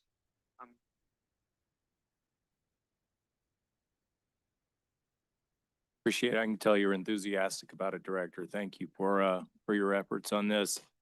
It is new. It's unique. It's something that Selma has asked for a long time, and I think it would make us stand out.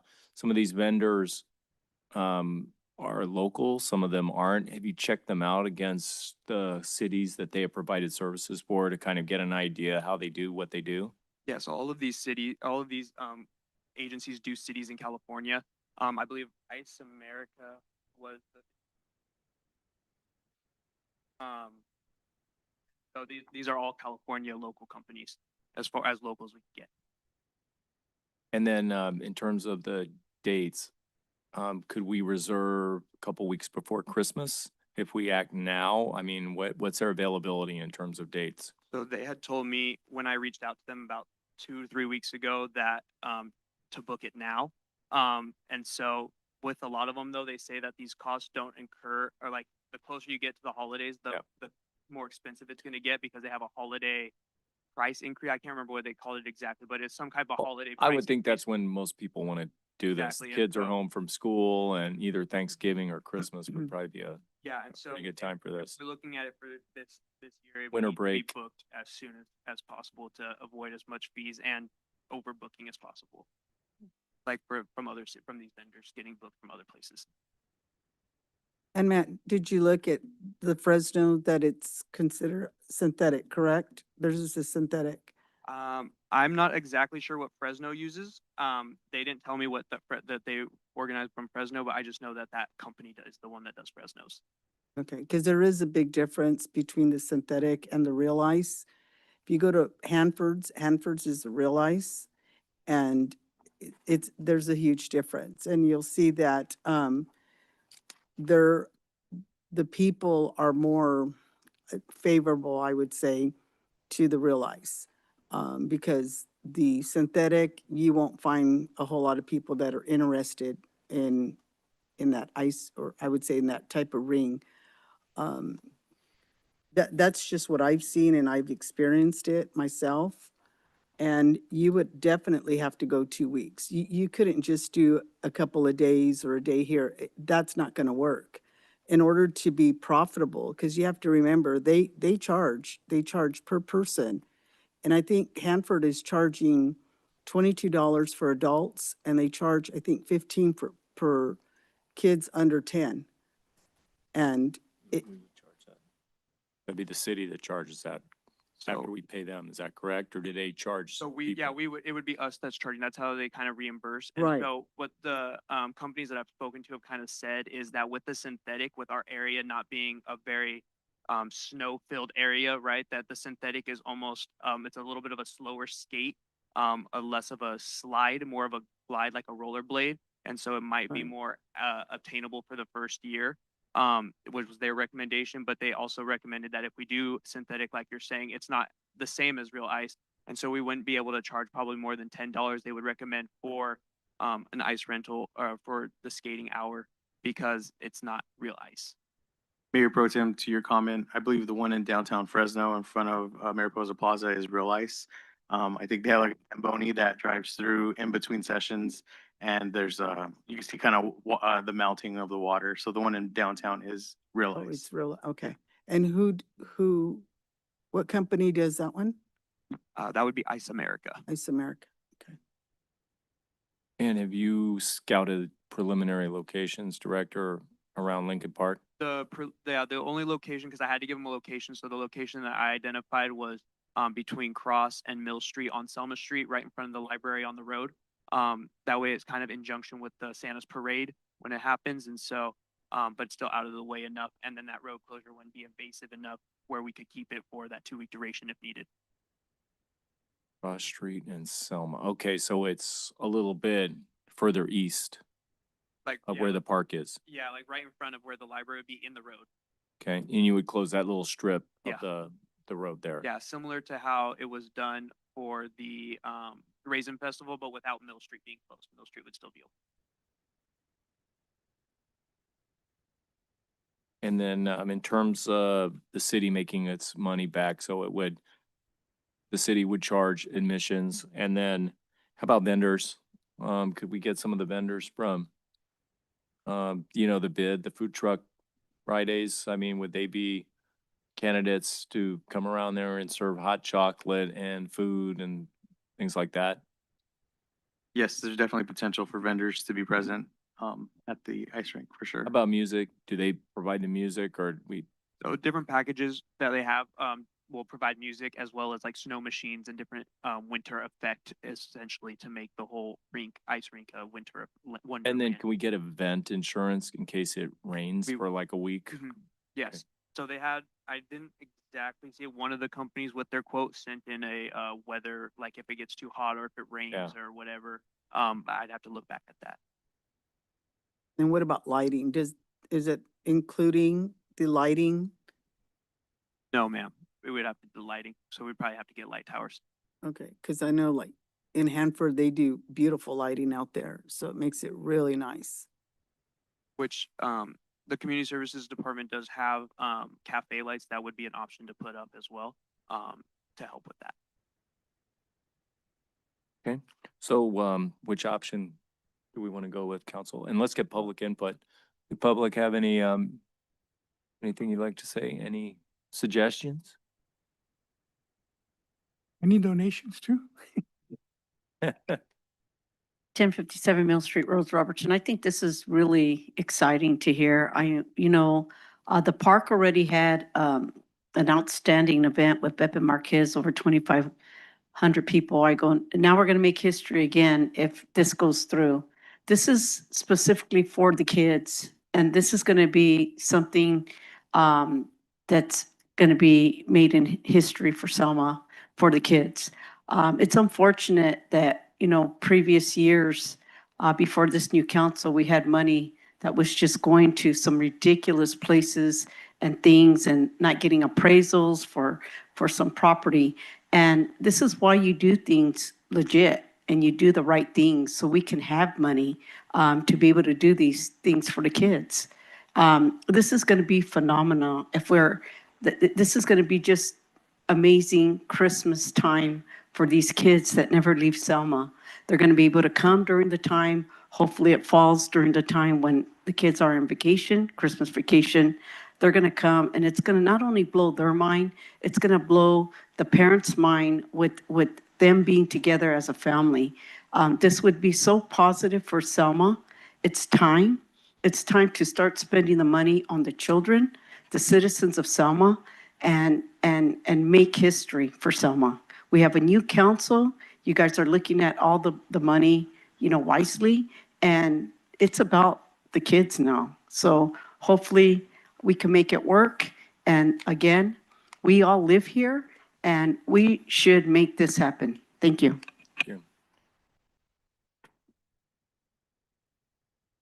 Can you go back to the Ice America? Is that the one you're talking about, Matt? That's all ice? Real ice? No,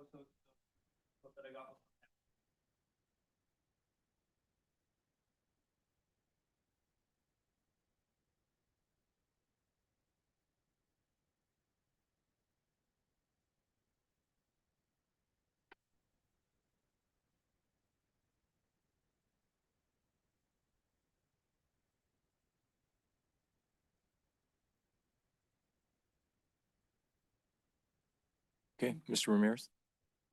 Brian Ramirez. Good evening. First of all, thank you, Matt, for your hard work for putting this together for us. Thank you, council, for bringing this to, for us and for the public to see. This is going to be phenomenal for the citizens of Selma.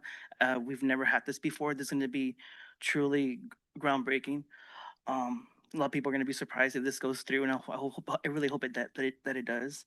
But there's definitely a lot of potential here. Definitely a lot. We're gonna have a lot of neighboring cities coming to this event, to this ice rink. People won't have to go to Fresno or Fowler, Hanford anymore. It'll be close to home. Maybe we can have a Summer Live Christmas edition. There's just a lot of potential here. Like you said, also, Mayor, people may be selling hot chocolate, carolers. There's just so much that I can see going into this. I know it's a little costly, unfortunately, but like I say, if you're gonna do it right. Go big or go home, because we don't want to do it halfway and then people saying, well, Selma did it and it was flopping. People, we are gonna get that criticism, so it's better just to just invest a little bit more and do it right. But again, like I said, I'm all for this, and I really hope it goes through. Thank you. Thank you. You're a Parks and Community Services Director, so thank you for that input.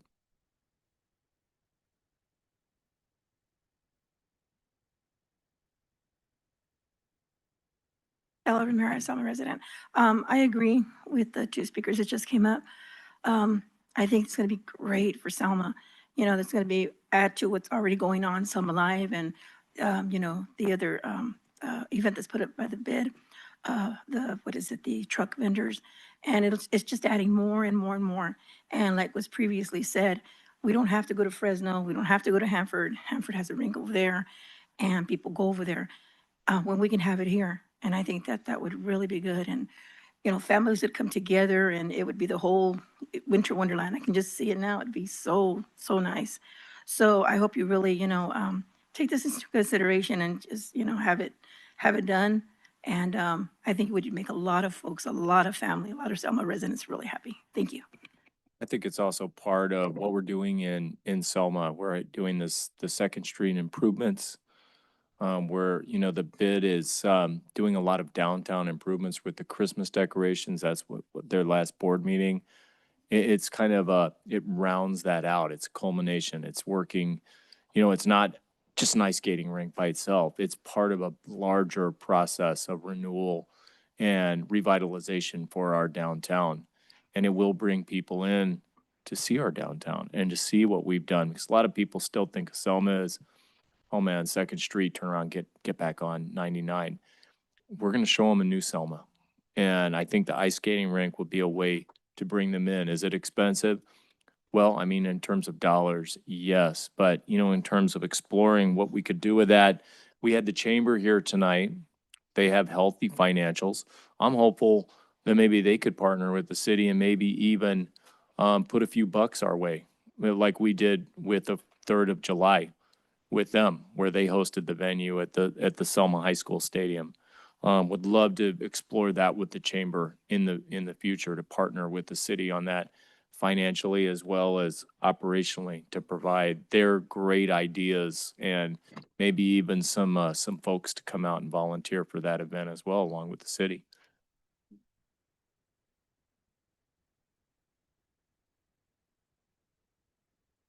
Lorraine Avalos, 1701 Dinuba Avenue. I'm on the healthcare board. On my opinion, I think that healthcare, they could come to the healthcare. We could give money because it's for the kids. Not only that, for the kids, it's family oriented. And then you bring prospects to our city and we display our city better. And we look better as a city. And we've already seen that the healthcare district is really generous. Most of your members are towards our city, and we really appreciate your generosity. So thank you for letting us know that. Do you know when the next healthcare district meeting is going to be? Yet. Okay, But as soon as I know, I will let you know. okay, thank you. Thank you. We have anybody with their hand raised online? Yes, Mayor, I have one hand raised. Caller, you're free to talk now. All right, thank you. Yeah, so my name is Aaron Gutierrez. I am a resident here in Selma, and you know, I think I second the idea of going with the real ice instead of going with the synthetic. I feel like the synthetic is, you know, might bring a like cheap feeling, kind of tacky. I think that we will definitely be pulling a lot of people from the Fresno area, and I myself have gone to the Hanford one because of the environment that it provides. And I think if we could kind of get get a good idea off of how Hanford is running theirs, and us be able to bring that same winter wonderland feel here into Selma, it would definitely be a reoccurring attraction. And I also think that maybe we could do some brainstorming on how much money could be brought in to offset this expensive cost based off of some prior events that have been held here in Selma. But yeah, I think that would be a great idea, and I definitely am for it. Great comment.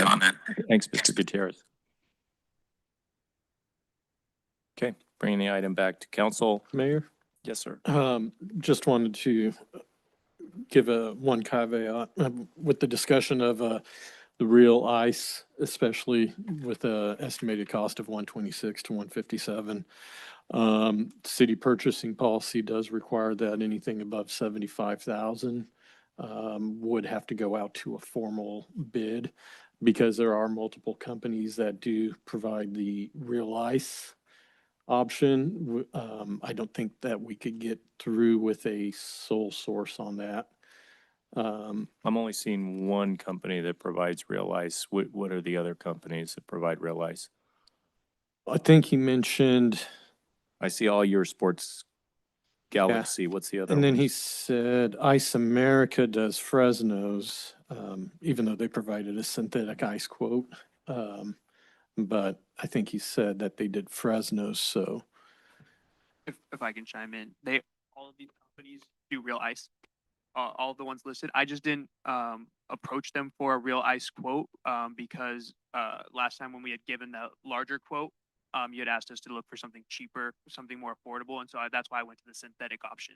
Well, the last time we talked, you were like 140,000 for one day. So I think you just gave us sticker shock on that one. But now we're seeing that, real ice, the pricing for one day is the same as 14. And I think I'm hearing consensus that we want 14 days. And we want to make it a unique experience. The real ice doesn't set me back like it did the first time I heard this. So in terms of the bid process, what would that bid process consist of? Mayor, I think you can avoid the bid process because what you're really purchasing is a service. They're bringing the ice rink to you. We're not actually buying something. You're we're not renting buying something. You're not improving any piece of real property. You're paying for a temporary thing to be brought in and placed on the city's ground, and then it's gonna go away. So it's not improving the value of the real estate. It's not permanent. It's not. It's not a work of improvement, certainly. It is far more in the nature of a service that this company is providing by bringing in this ice rink. I have a question. I'd like to, research that out more carefully, but I'm pretty sure you can avoid the bid requirement if there is one, even if you were to assume it's a work of improvement. Part of what you're looking for is somebody that's, got a demonstrated good product that you want to bring to your city, and that's going to go away in 14 days. Well, Fresno sounds like they have a pretty good program right now with their ice rink. Who does Hanford use, or did they buy their own? Hanford owns theirs. They own there. Who did they use before they bought it? I could check with Levi, he's the one who runs it. I have a good connection with him. I can check with him. Thanks. So the question I have for you is, if the city enters into a joint agreement with the health board, the chambers, and the city provides under the 75,000 mark, and they provide the rest, wouldn't we be under that mark? You would be, but I really don't think that you need to. You're saying we don't really have to worry about that because it's a service we're renting. There are several exceptions to bidding requirements under the statute. And part of those involve a situation where you've identified a particular company or companies that are able to provide something that is unique in terms of the service or product that they're providing. And the fact that it's temporary is a big consideration in determining whether or not you got to go out to bids. I think if there are two companies that are like real ice, you might be able to use that to your advantage by two bids, soliciting proposals from each of them. But I don't think that you're in the competitive bid requirement territory with a temporary, even though it is a structure on the ground and all that, it's gonna be moved out. And I'm not trying to put the kibosh on anything. I'm just, wanting to make us aware of stuff. I did bring up the city purchasing policy. And it does say for purchases of non-public works items, including services.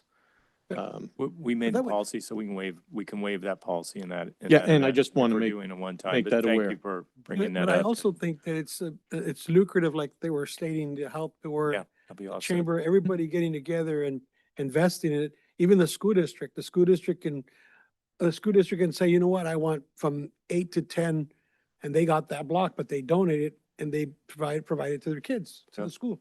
They So would love there's multiple things we can actually. Certainly the chamber would, the healthcare district works it kind of in a different way, I think. I think they basically dole out money They're an for organization you to for use. The bestowing grants. They the- have the no chamber, no however, services that they would provide. be a perfect entity with which to partner, Chamber would be a you good know, and person. provide not just money, but, you know, But I think we- oversight and operational. I think we take the lead on this as a city and we're actually looking at it seriously, which means I think we want to take it to the next step, which is to get a hard and fast quote. Are we all good with? Yeah, I mean, we could do that once we get an actual hard quote or quotes. Are we looking for real ice or synthetic ice? Realize. Real We ice. have a location that was preferred by council. Do we have that location in front of the library? Yeah, I was just making sure that Selma. was okay with you guys, and then we can have, when we're getting these quotes, we'll use that as the location. Where would the vendors go? Because, you know, we want the hot chocolate, the music, would it go in the park? So they would actually go inside the park. We can either do that, or we can close all of Selma. Close off Mill too, or all of Selma? Just the duration of the ice skating rink, operation They need a hours. changing area too, right? Because when you go skating, you gotta take your One- shoes off and put your skates on. If we need that, one place that we identified was, asking the church parking Right. lot across from the senior center if we would be able to use half of their, parking lot for that changing area. Good idea. Maybe the Christian Cafe would let us use some of their parking area. Yeah, just, we would only need about half the lot. Okay. So can you research, if I'm hearing correctly from the council, can you research real ice for that location? Yeah, and get us a quote for 2 weeks and preferably what do we want the dates to be? First 2 weeks in December or the second 2 weeks in December, or do we want, Or the middle two, or November, middle 2 weeks? Yeah, we want. middle 2 weeks of December? When they're on school break. Or So 'Cause they would hit you want 9 them, would you want it though during, so my thought process was to have it open during Santa's parade, during that event, but that would be the first weekend of Christmas. Mhm. So So if can we you want do to it do the the last week? 2 weeks, we would miss that Santa's parade. That was my thought process of starting it that same weekend, opening it up for that, during that Santa's parade. That's We the want it weekend open. people want to be with their family. Yeah, do we want it for that weekend? We gotta find out when the kids are out of school. The first When the 2 kids weeks. are out of school? And will the library be open by then? I heard they're opening. they haven't provided me any update on when they're opening. Can you reach out to the county and see when the library is gonna open? Because right now it looks like a construction site. I'll reach out to them. Are you putting it on the library's property? Say that Are again? you putting it on the library property? No, the road. On the road. They need something flat.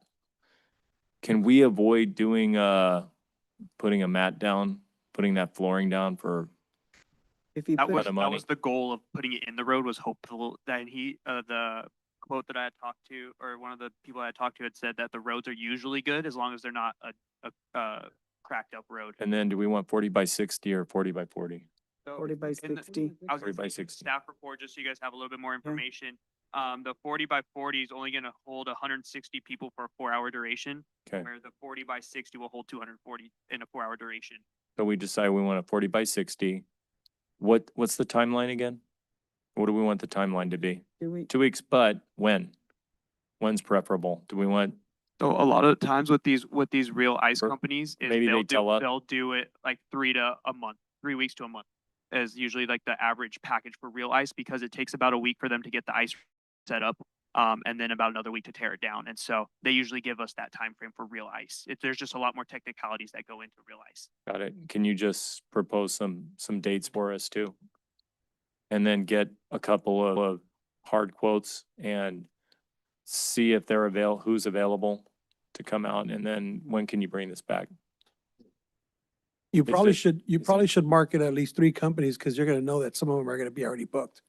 Yeah. With the same thing. Yeah, whoever has the availability, definitely. Yeah, we can provide them with a timeline of when to get those quotes in by the time we come to the next council. And So- that gives the healthcare district time to announce when their next meeting is going to be too, so we can head on back, cities can head on back there as well. The chamber too. And the chamber Chamber, can get in contact with partner. them. Too bad they didn't stay for the meeting, but hopefully they're watching it. because, We'll know, tell them. I think the chamber will donate, Scott, because we help them with their fireworks. That's true. We did And we, that, and we, that and we kind of didn't have event. to go out for bid. And then Just to get a little further direction, are you guys wanting me to just look at all of these companies, these same companies, and just look for the real ice option?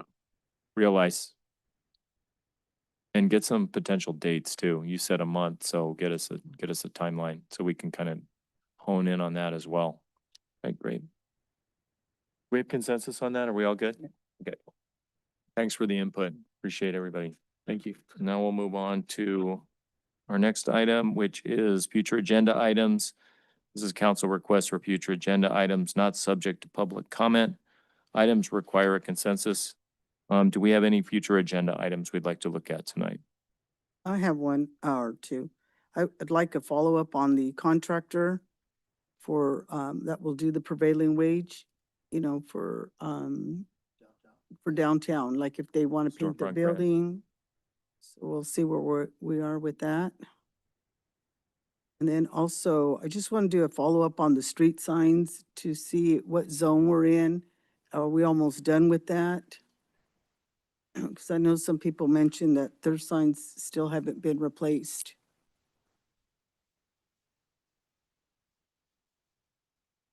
I'm good with it. And then, what was brought to my attention is that they have doggy bags on District 2 when the people can walk their dog. And people in my district, District 3, were also asking, why can't we get those doggy bags? Because we have a lot of people that walk their dogs. At District, the and then park. you have yours in your district.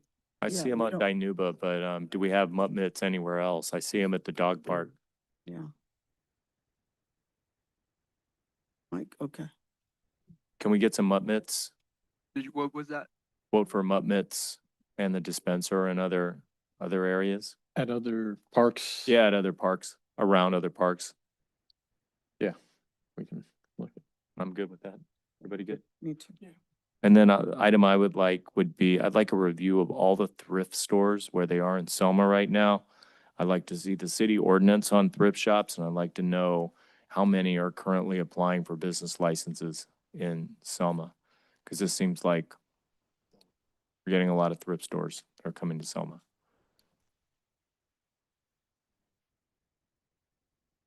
Yeah, well, I want to see how many we have currently and how many are coming. We have consensus on that? Everybody good? Okay. Anybody else?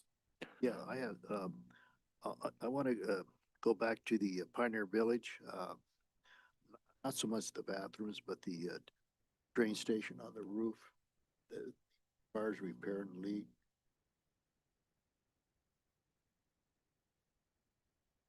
Issue, Councilmember, can you, there was an speak into issue that came about on the, Say what now? Mike, you can't use. oh, Mike, okay. Thank you. Yeah, on the Pioneer Village, the train station there, they have a leak on the roof, and I don't know where we're at on that issue with Han. And also, one of the bathrooms, next to the train station that's used for storage, that actually could be used for, parties and events. It's vacated. We should look at that overall. Yeah, one of the restroom was, there was some issues, clogged, but they got it unclogged, but someone said they might have a septic tank on that property. Oh, well. We gotta check that out. Yeah, Used to be outside Selma. yeah, so, and, and then, that's all I got. I have one real quick. I forgot. I apologize. Can we get a list of all the upcoming CDBG projects that will be coming for the following year? And the reason why is because there are streets on my district that actually are leaking water or they're kind of like have a hole underneath, you know? So I'd like to know what the engineer has. I know we have a list of important projects dealing with what the impact of the roads are, but I like if he could give us a list, because then we could know where they fall in our districts and what's the importance and what's the higher importance of every street. It'd be nice. I know they did that one time. They gave us a list of all the, I guess, what is it called? The pavement condition The index. Pavement Condition Act, because so we could know where they fall and we can interpret that to some of our people, where they're falling in line.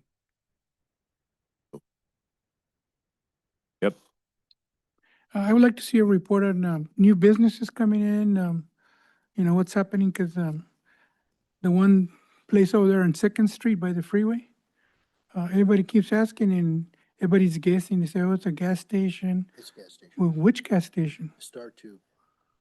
Don't they have a Star One right there? Yeah. Yeah. Oh Star my Two. God. When are we gonna get Star Three?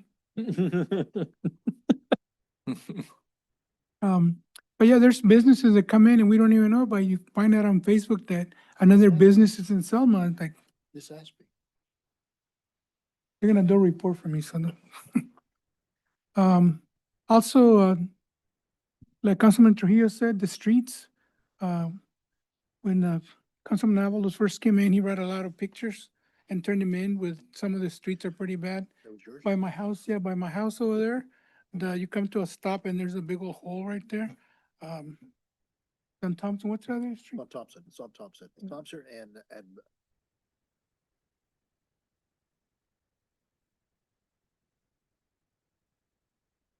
But through our discussions, we were told that it was through the impact of our streets, and I would like to, but in reality, we're the ones that should, I mean, we can pick, right? Yeah, I so, mean, so it would be nice for them to bring back a report telling us where they're looking at is important and when they're, so then we can know and interpret that to our Well, community. like yeah, you said, there's a way that's done. like you but said, yeah. Dinuba's a 20.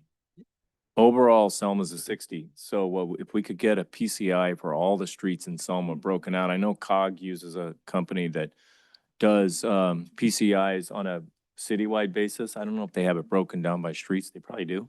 If we could see which streets, you know, Yeah. what their PCIs are per street, that would be a good way to target the repair of those roads. We I should even have a think, I pack. even think SKF may have it because that's probably the problem we have right now on Dockery, because when you have the hump, that means the sewer line is actually impacted on the bottom, and maybe he should have been here, but Yeah. that's something I think it's really important Yeah, because SKF wouldn't have it, but we should have a pavement management system that does list that and, you know, has the PCI for each of our streets. And COG just devoted a lot of money that the cities pay into to get a pavement management system, so. because I we got could some tap them potholes in too. my area.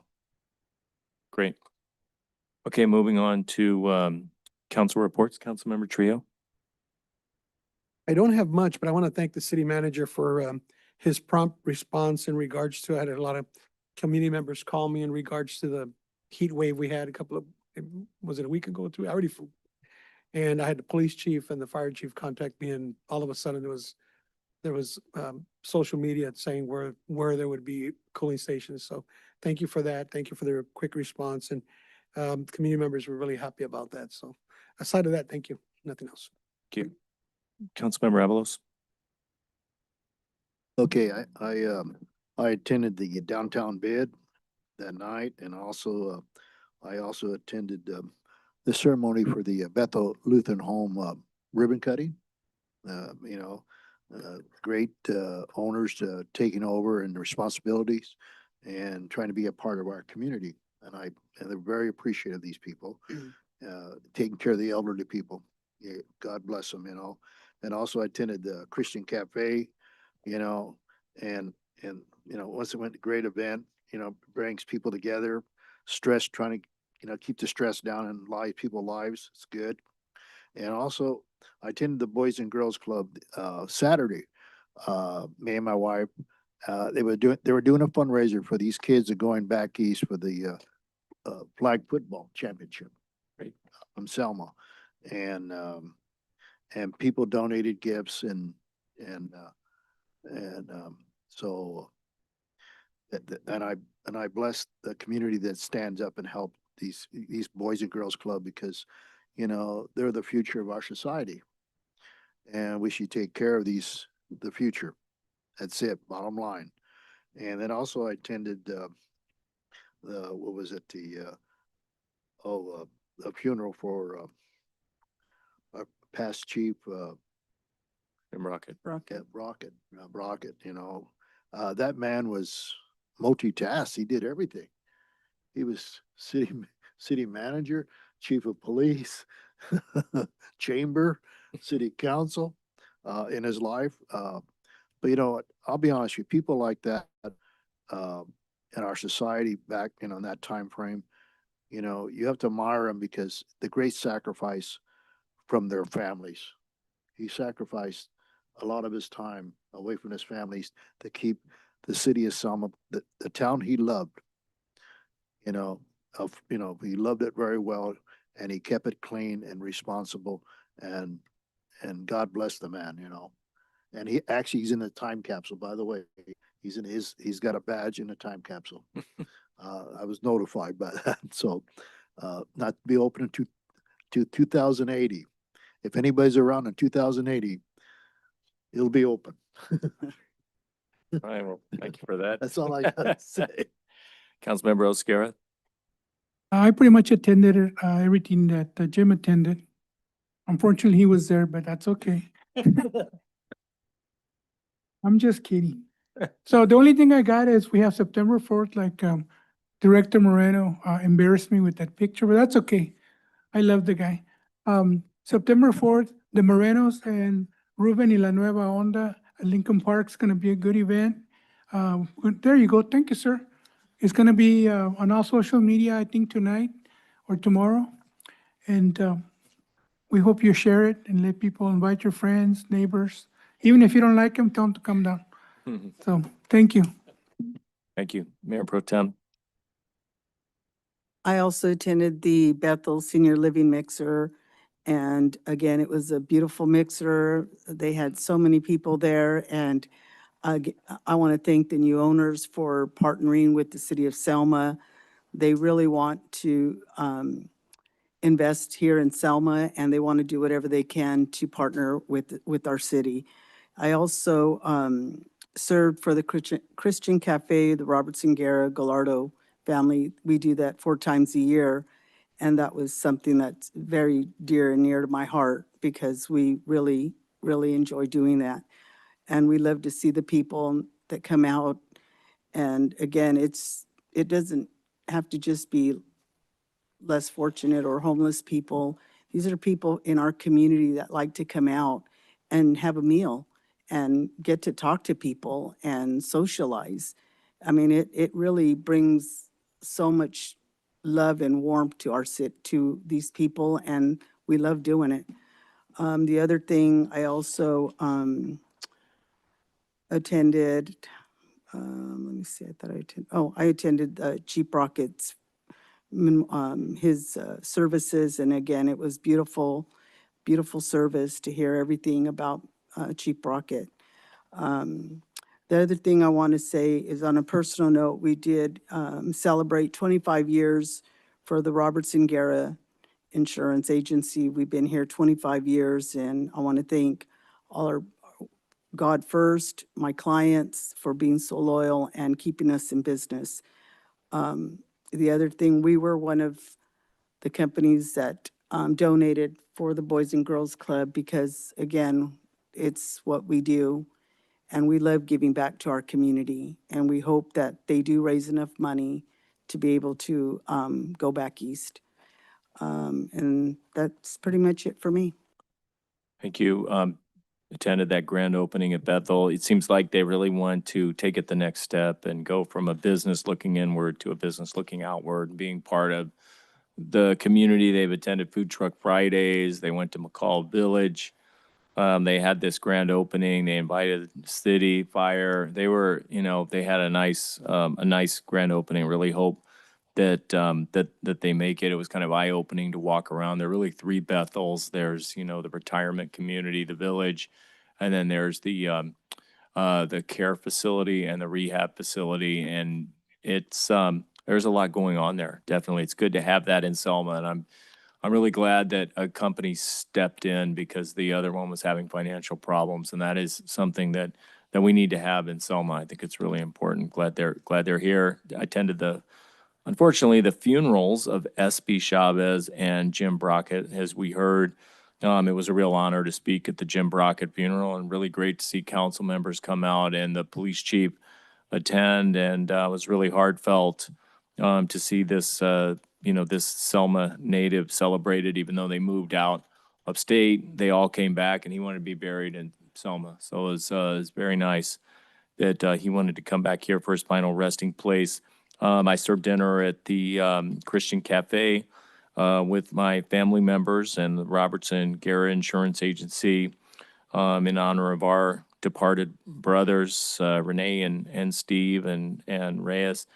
I attended that same 25th anniversary annual meeting for our business insurance, our business, which really allows us to do this, to give back, because, we don't do it for the money. We don't do it for the $300 a month. We do it because we love our community. But quite frankly, if I didn't have a business, I wouldn't be able to do it. If I couldn't, I wouldn't be able to make ends meet on just doing this, and I wouldn't want to. This is mostly volunteer, and it's the insurance has enabled Rose and me and my partner Sarah and Mondo to be able to do this for 25 years now. So it's very, very, very fortunate. I feel very fortunate to be in this position, to have great clients like we have. Attended that Selma Healthcare District Board meeting last night, which I thought was just going to be a routine meeting, but then it turned into a 4th of July fireworks show after that to move forward, but glad that the city ultimately got the 50,000 for the restrooms, sorely needed at Pioneer Village, and the 20,000 for the police program. And I think one of the directors that we have here is a true testament to volunteerism in Selma, and really looking forward to partnering with them on the ice skating rink in the future. Met with city manager, the community services director today, met with representatives of the Sikh community who have some issues about their construction of a new building for the Sikh priests at their temple. So that was good to get make sure everybody's on the same page there. And I want to thank everybody for coming out tonight. Thank all the employees for all your hard work for the city. You make it run, you make it happen, and people see that. They really see that you make a difference. So thank you. Thank you so much for all your work. And with that, we will move on to oral communications. At this time, any member of the public may address the city council regarding any item on the regular meeting agenda over which the council has jurisdiction. No action or discussion will be taken on any item not on the agenda. Issues raised will be referred to the city manager for review. Members of the public are asked to limit their remarks to 3 minutes. Do we have any oral communications at this time?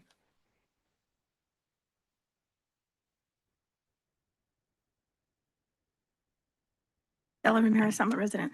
I just want to give a shout out to the health board, Leticia Gallardo, Lorraine Avalos, and Mateo Rodriguez for voting yes on helping out with the restrooms over at the Pioneer Village. Because of them, it looks like it's actually going to happen because we've waited so long to get this done. So I want to give a shout out to them. It was a 4-0 vote. One of them was playing Grinch with the money, but we got it. They were able to vote yes on it, and it looks like it's going to happen. I want to give a shout out to them for that, because we do really need it. We got the Hana Festival coming up again, and like I said yesterday, I spoke about it yesterday that it's not ADA equipped it for people, disabled people, and for children that need to be changed diapers and stuff. It doesn't have any of that. So I'm glad that it's happening. And also, again, thank you to all of you for making Selma a better place. We're in a better place now, and things are happening, all the Selma Lives and, the bits that are coming together, working on the infrastructure, just making it happen for Selma. And the ice ring now, that's going to add to it. And I think that's so great. I want to give also a shout out to our PIO. Did a fabulous job yesterday on the presentation at the health board, and for all the work, Matthew, all of you, for all the work that you do. Thank you so much. Thank you. Anybody online or on the phone with a comment? Yes, we have one caller with their hand up. Mr. Gutierrez, you can speak now. Hello, everybody. So, thanks again, City Council, and thank you, Mayor, for all the work you guys are doing. I really am looking forward to the real ice rink coming to Selma. So I did want to address a concern that I have been seeing amongst residents in Selma on public forums in regards to the flock cameras. I visited yesterday a flock information or know the facts of flock held by the Fresno Police Department, where an overwhelmingly about 90% of the individuals who showed up to address their concern were worried about flock and kind of what it means to have flock in our city. And you know, I second that feeling here in Selma, and I feel like a lot of people on the public forums, Facebook, things like that, have been addressing and mentioning their concern as well, especially in relation to the misuse of flock cameras, the checks and balances of the internal audits, you know, regards to the violation of the Fourth Amendment of these flock cameras, the fact that we don't necessarily own the data from the flock cameras and we're just secondhand or sorry, third party purchasing it from them. So this data could also be sold to, which concerns me myself. I know that we're a a heavy Hispanic community, and I know that there's a lot of individuals who have come from Mexico, potentially fleeing from Mexico, to live a good life here in the United States, and have ended up in this wonderful city of Selma. And I feel some concern as well that this data could potentially be shared with federal agencies and ICE. Also, there were a lot of concerns addressing the security breaches that were happening with these flock cameras, since they are Wi-Fi cameras, and Wi-Fi is a very susceptible to hackers, and it had been proven that they could be hacked in just about under 1 minute. And in a few other public forums that I visited regarding flock information, they like 1 in 10 people that were present were able to they said they've hacked Wi-Fi before. So it is a growing concern myself. And I would like to, I'm not exactly sure how to go about it, but I would like to open up to like the city council having a possibility for the public to come out and speak about their concerns. And, you know, possibly we could address some of these concerns that are being had and I've seen, and maybe there's just not enough people willing to share their voice about it. And yeah, I appreciate your time and your consideration to my opinion. Thanks very much, Mr. Gutierrez. City Manager, maybe you could talk to the police chief about status of flock cameras in Selma. Will do. Thank you. All right, do you want to make an announcement?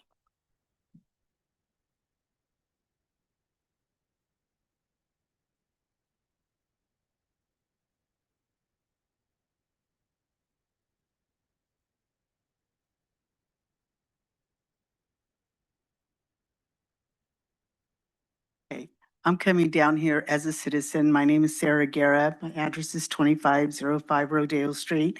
I just want to mention that I am running for reelection for District 3, and I just want to give a big thank you to my constituents that helped me get my signatures and get me qualified for the ballot. So I just want to thank them, thank God first, my family, and all my constituents that I am qualified and I will be on the ballot. Thank you.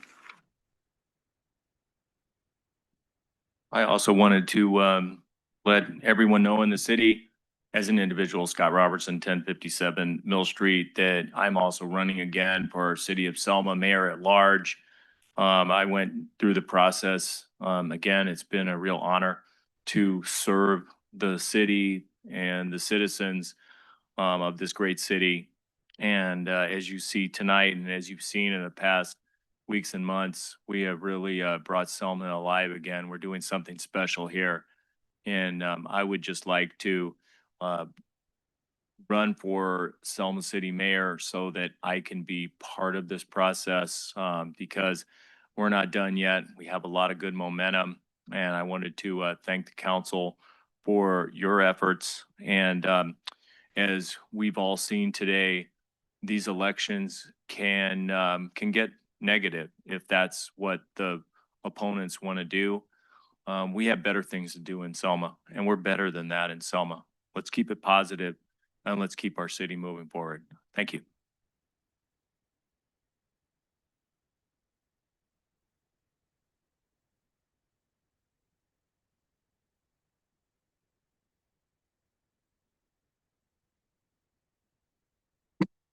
All right, with that, we are going to adjourn the meeting now. Thank you for everyone coming out.